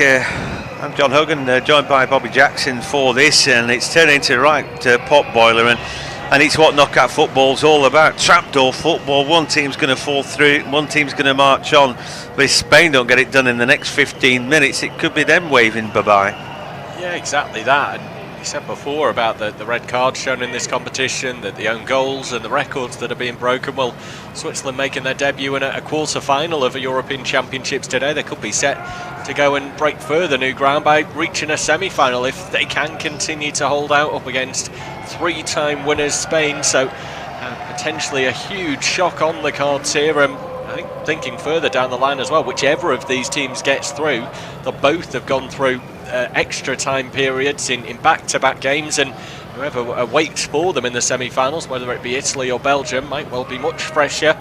And even if they get to the final, you're thinking it's going to take its toll, and it might play a part in the competition further down the line. Akanji stands firm again under a lot of pressure there as Spain again just pouring forward. See what he's earned his corn tonight. He's been absolutely superb. Llorente trying to flick the ball through him, but he's a wall there. Manuel Akanji, the Borussia Dortmund stopper. Nicolas Alvedi has done really well at the back. They've been outstanding. In theory, they're a back 3 tonight with Rodriguez in there, and yeah, they've supported each other. You know, a lot has changed, and I don't think they're as strong as they could be. We saw at the break just then how important Granit Xhaka is to the unit. He was right in the middle of the huddle, screaming and shouting at them all. Petkovic did the first one after 19 minutes, but second one was Xhaka, and you're just saying, look, this is how long we've got to hang on.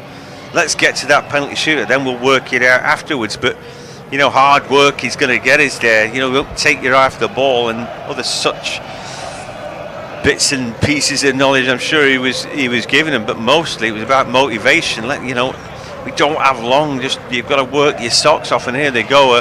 And Babu, little breakout over the halfway line now. He's getting the run on Pau Torres, and he brought down there. Surely that's a free kick. Has he won the corner kick there? Well, that wasn't given, and lots of the Swiss players had run forward there, but maybe he's a little bit unlucky there, and Babu, that, you know, he wasn't adjudged a foul on him. They've shown good commitment, hadn't they, getting forwards, as you mentioned. I think 4 red shirts in the attack, and Babu, one of them who'd broken down that right-hand side. I doubt we'll see much of that in this final 15 minutes or 12 minutes, pretty much as it is now, as they tick on by. But when they do see an opening, it is an opportunity to try and nick it. If they can avoid penalties, even better. But with a man disadvantage following that sending off for Remo Freuler, they have got to pick and choose their moments wisely. Yep, they sure do. And for Spain, need to use all their nous to get round the back. Is Dani Olmo tries to make the break through, but he can't get round two, and Babu picks it up. And then it's a poor clearance from him. He's now has got the work to do. But he does well under pressure from Pedri. Plays the ball off. Pedri comes back to him. He don't want that ball anymore, and Babu, does he? He wants to clear his lines. Nobody's making it easy, and he makes a mess of it. And then Olmo tries to half turn, and that ball blasted away. That was Jibril Sow coming to help out, and Babu just not finding a way to clear their lines, but they don't have long. Anyway, it's Spain trying to keep going. Ball down the right-hand side, and an opportunity then where Yassabal has shown up pretty well so far. Got a couple of shots away, but fortunately for him, both have been saved by Summer. Here is Jordi Alba, who's played pretty well today, but he goes backwards, and again it's very tentative, popping the ball around. Now with Laporte, who's come further forward. Little side-to-side action from Spain, but can they get around the back? Jordi Alba now, great ball into the box, shot comes in, and in the end that's blocked away. Then Llorente goes down in the box like he's been felled. Is there a VAR check? Are they going to take a look? Or is Llorente play acting? What do you think, Bobby? Well, I think they're giving the free kick the other way in the end. Was there a hand that they were trying to say was used in there? But either way, it's an incredible block, isn't it? Llorente with the side-footed effort, and Rodriguez just launches himself to the ground, slides through and clears it with the foot, and I'm not sure if it was an offside or a hand that the referee Michael Oliver indicated there, but either way it's a free kick to Switzerland, and they live to tell the tale once again. 5 minutes down in this second period of extra time, and edging ever closer towards the penalties. It is the countdown now from 10 minutes in, and it's exciting, and Switzerland have never been so close, have they? And like we said, they've been successful in a penalty shootout already, disposing of France with 5 brilliant penos. We know how good Lloris is as well, but I don't seem to remember him getting close to any. Here we go again. Spain round the back. Jordi Alba puts a good first time ball in. Shot comes in. It's straight down the middle from Dani Olmo. Yeah, it was a good chance, wasn't it, towards the edge of the box, and he sort of scuffs it a little bit. I think it's down the middle and not the direction he would have necessarily wanted, but he's under pressure there, Olmo, playing on a more inside role there rather than out wide as we saw him when he first was introduced, and he was happy to try and get around the outside, but they're just dropping in and offering himself up as that option on the edge of the box. They've done that a couple of times in the extra time period of Spain, those cutbacks into the late arrivers on the box, and Switzerland need to make sure that they're picking them up and tracking them. Strong challenge there, Rodriguez, but in the end, Yassabal saying fair enough.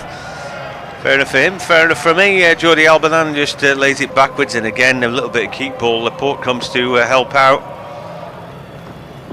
He was born in France, wasn't he?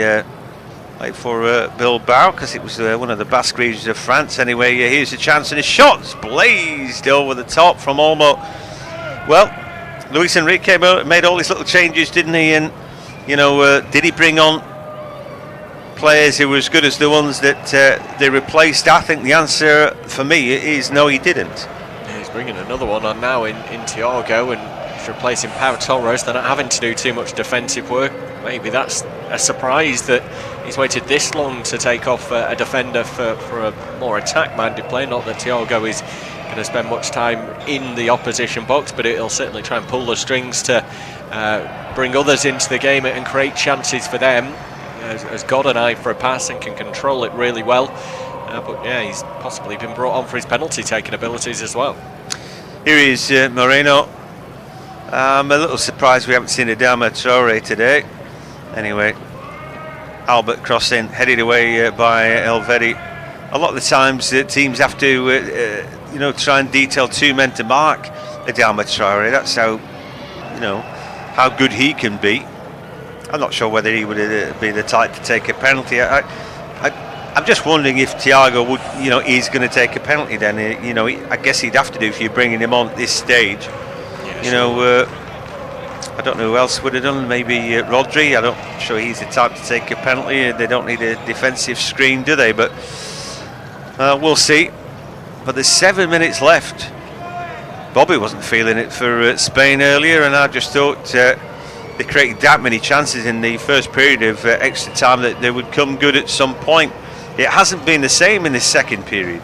No, they've had a couple, haven't they? But it's not been the onslaught that we saw in that first period, where Sommer had to make 3, if not 4, fantastic saves, full stretch at close range to tip them away and keep the likes of Alba and Moreno out, and Switzerland still in this tie and potentially going through to the semi-finals of the European Championship. She spoke about Spain as your dark horses coming into this tournament. I don't think many had a look at Switzerland and thought that they could cause too many problems or get to this point, especially when they lined up against France last time out and then get Spain at this stage. They've shown great character and are edging further towards that penalty shootout, and you have to give them a real shot now.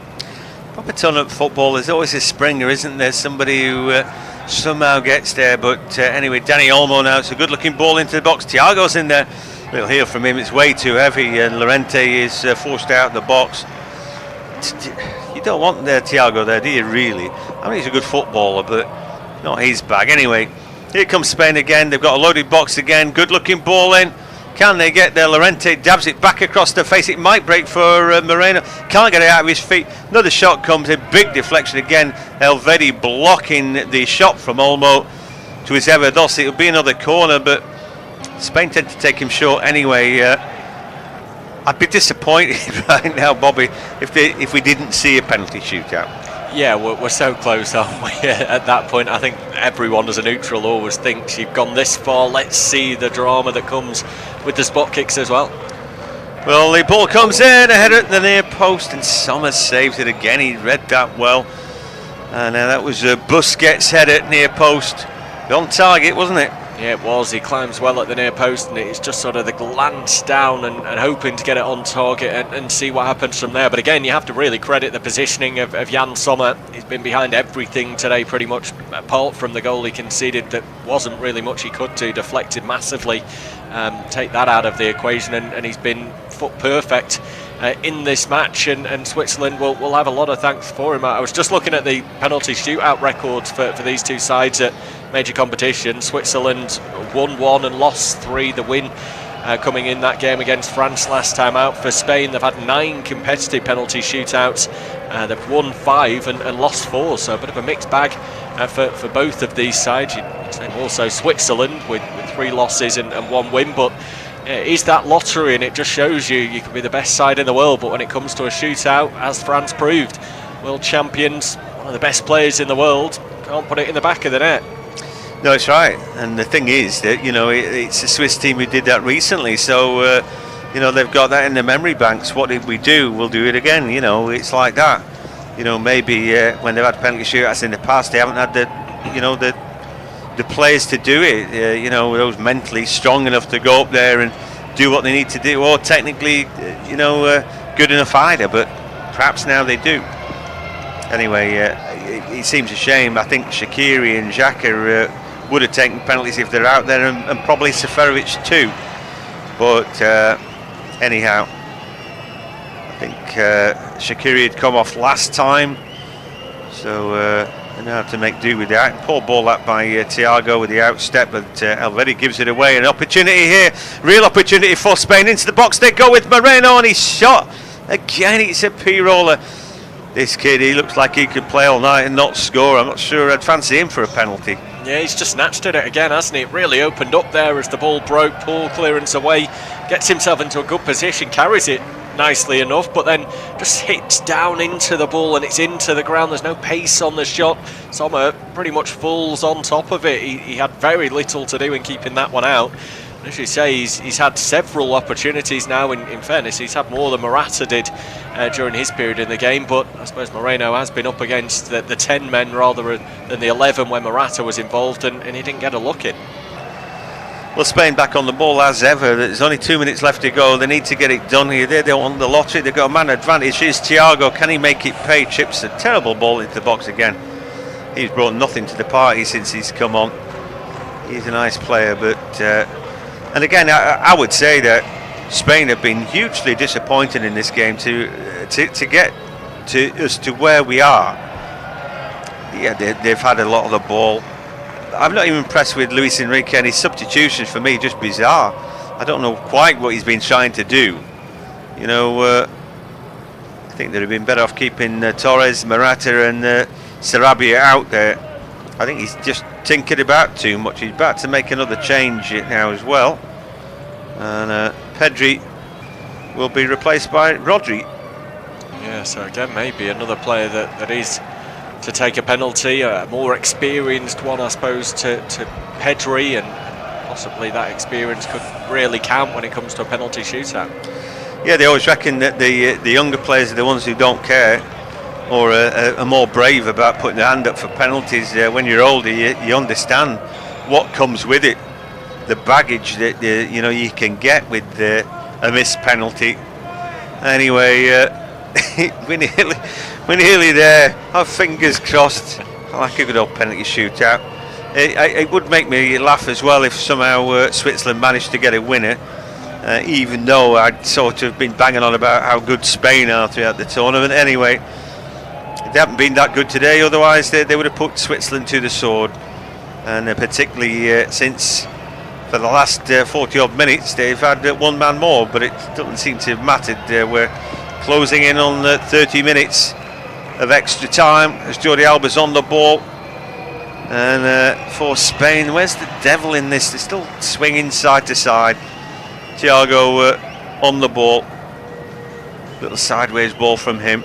Then the ball goes backwards. Busquets a better ball. Now Alba puts the ball well off the back of Mbabu, and that ball just blasted away.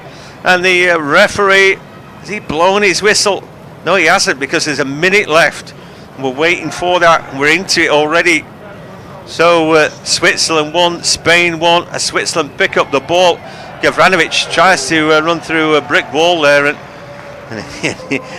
the free kick's given, and he kicks the ball away, and he's going to get a yellow card. Well, I think he'd take that, to be honest with you. He'll take it, but he's going to miss the semi-finals now if Switzerland go through. He was already walking that tightrope, so I suppose they've got to get there still, but he will play no part. Well, the ball driven across now, picked up by Llorente at the far post. Last chance saloon there for Spain. Ball comes in, it's headed over the top. That surely's got to be it. One apiece is, I think, where we'll be stuck at, and we'll have the penalties. Yeah, that's desperate for Gavranovic, isn't it? I just thought, he can't be in that position, just kicking the ball away. How stupid. Yeah, silly, isn't it, really? And well, there it is. The whistle's gone. We're set for penalties. Right, we'll take a short break. We'll be back at you in 5 minutes. It always takes longer than you think, but it's myself, John Hogan, and Bobby Jackson to take you through the penalty shootout at St. Petersburg in the quarter-finals. The two teams can't be separated. They're one apiece after 120 minutes. It's been an onslaught from Spain ever since Remo Freuler got sent off, but they've defended well and stoically. We've a long time since Jordi Alba's shot was deflected in by Denis Zakaria. Xherdan Shaqiri got the equaliser. Then we saw Remo Freuler sent off for a poor challenge. Since then it's been an onslaught, but Jan Sommer's made several good saves. There have been several good blocks, and it's penalties.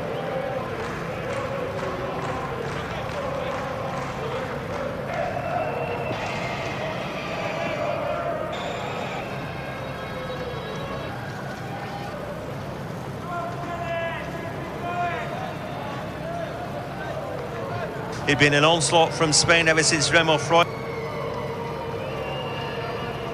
at St. Petersburg in the quarter-finals. The two teams can't be separated. They're one apiece after 120 minutes. It's been an onslaught from Spain ever since Remo Freuler got sent off, but they've defended well and stoically.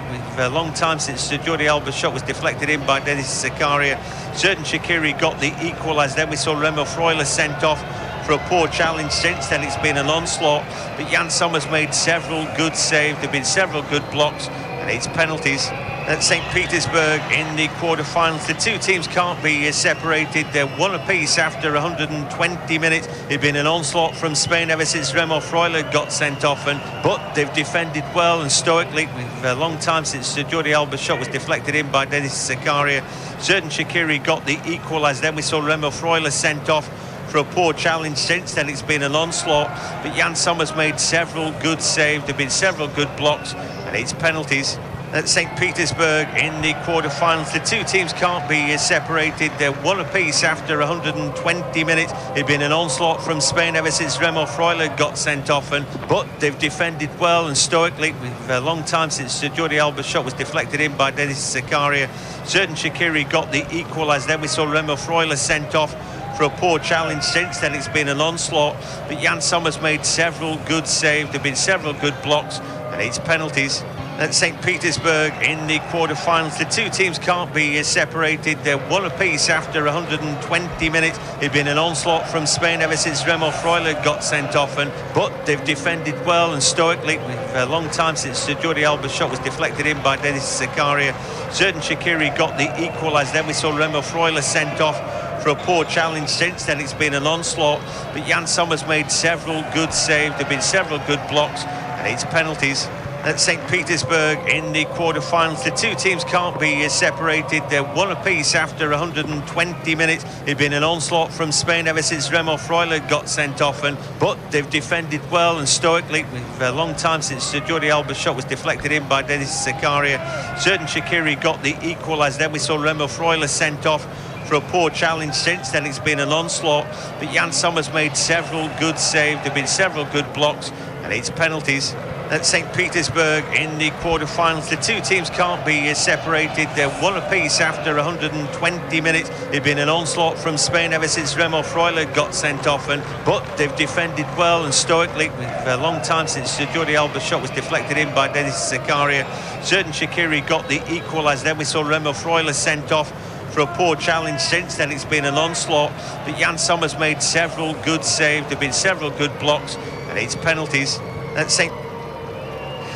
Well, you've got to love penalties, don't you? I think for me, when you consider it, Spain had gone in short favourites. You think, oh yeah, you know, early keep ball. They got the early goal, and then just retreated into tiki-taka hell. Ball going nowhere, and that led to the equaliser. Remo Freuler his sending off meant that then Switzerland just did that rearguard thing and pretty much defended everything that was just in front of them, and it was easy. Anyway, we've got the penalty shootout. Jan Sommer's going to be the first man to make a save, and I'll be covering Spain's attempts with the Busquets to go first, and Bobby will be doing Switzerland. So Sergio Busquets steps up, and he hits the post. Oh dear, Sommer had gone the wrong way, but Busquets couldn't steer it in. Oh, that's a shocking penalty. Well, he was cool and calm, but I think too cool and calm in the end. He stroked it to that left-hand side, and it comes off the bottom of the woodwork. So it is already advantage Switzerland with their first kick of the shootout, and they managed to score all 5 against France. This time taking the first one is the same man who kicked them off last time. It is the number 19, Mario Gavranovic. Managed to slot home past Hugo Lloris. Can he do it beyond Unai Simon, who's shuffling across his line? Gavranovic puts it to the left-hand side, and Switzerland have themselves on the board in the penalty shootout. They have the lead. Well, that's how to do it, isn't it? That wasn't tentative. He absolutely put his laces through that. Next up then, is Olmo, who came on after the break, Danny Olmo. He had a few shots. Anyway, what's he got now? Looks pensive. Put the ball down. Up he steps. And he stumped it into the roof of the net. That's a pretty good penalty under pressure, Bobby. Yeah, it's much better, isn't it? Goes for a bit of height, even though Sommer had sort of half committed to going to that side. I think he realised pretty soon that it was going high and out of his reach, and Olmo getting Spain back in this penalty shootout at 1-1, although Switzerland just about to take their second one now, and it's going to be Fabian Schär at the moment. We are going leg for leg with how they went against France. Fabian Schär slotted home in that penalty shootout victory. Minor advantage for Switzerland maybe that they're shooting towards a large chunk of their fans based behind that goal. Full support of the Newcastle defender. He steps up and it's saved by Simon down to his right hand side. It was struck with very little conviction in a similar theme to Sergio Busquets, and it's all square once again. Well, Wowie, he steps up. A lot of movement by the keeper, but in the end he guesses right. Side foot. Yeah, he never really caught hold of that. It's a good save though. Well, one apiece. Wowie.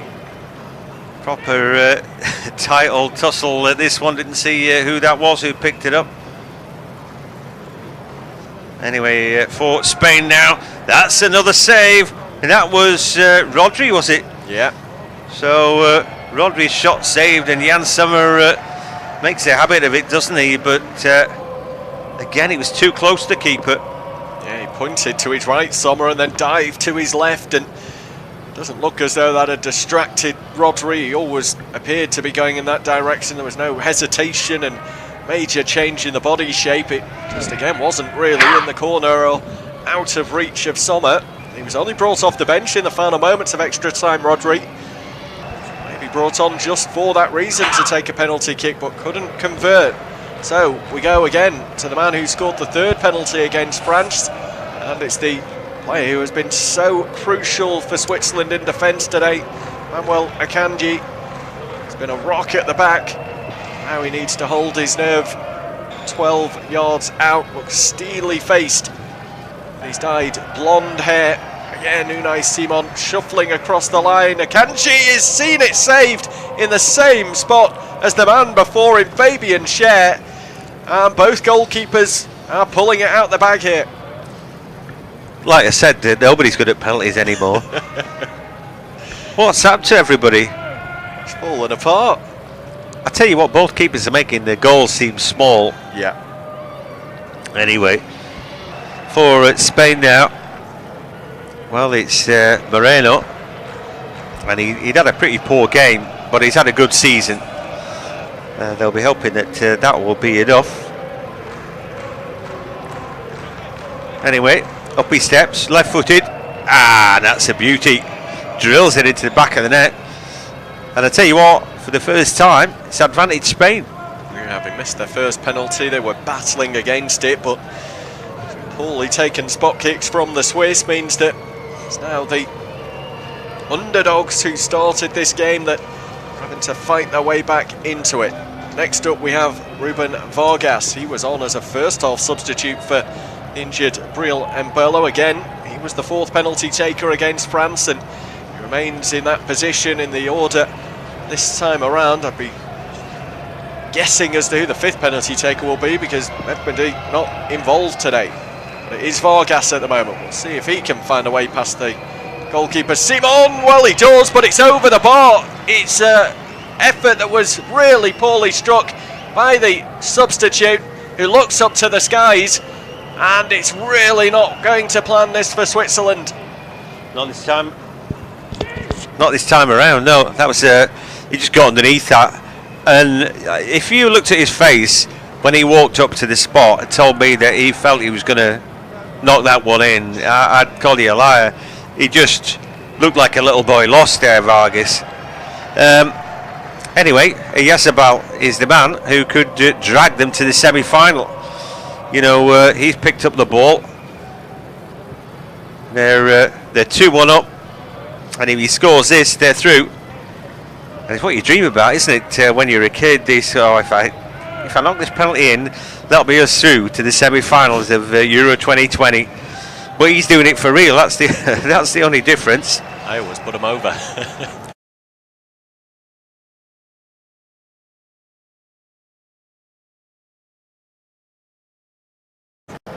So, Mikel Oyarzabal for La Roja, for Spain. Can he do it? Up he steps, left-footed, and he drills it in! But they weren't really impressive, were they, Bobby? No, they didn't cover themselves in glory today, but the celebrations there, they're into the semi-finals. They can watch the rest of the games play out tonight and tomorrow to see who they'll be playing. But a bigger test, you'd say, next time out, either Italy or Belgium. So, yeah, that was the game then. It's Spain who go through. It was a 1-1 draw after 90 minutes. Jordi Alba had a deflected shot in early doors of Denis Zakaria. 1-0 at the break, but the Swiss fought back. Xherdan Shaqiri got on the end of one, drilled his right foot shot in. Then they had to hang on after Remo Freuler was sent off. It was like shots in extra time, 30 minutes. Jan Sommer stood up and repelled all raids.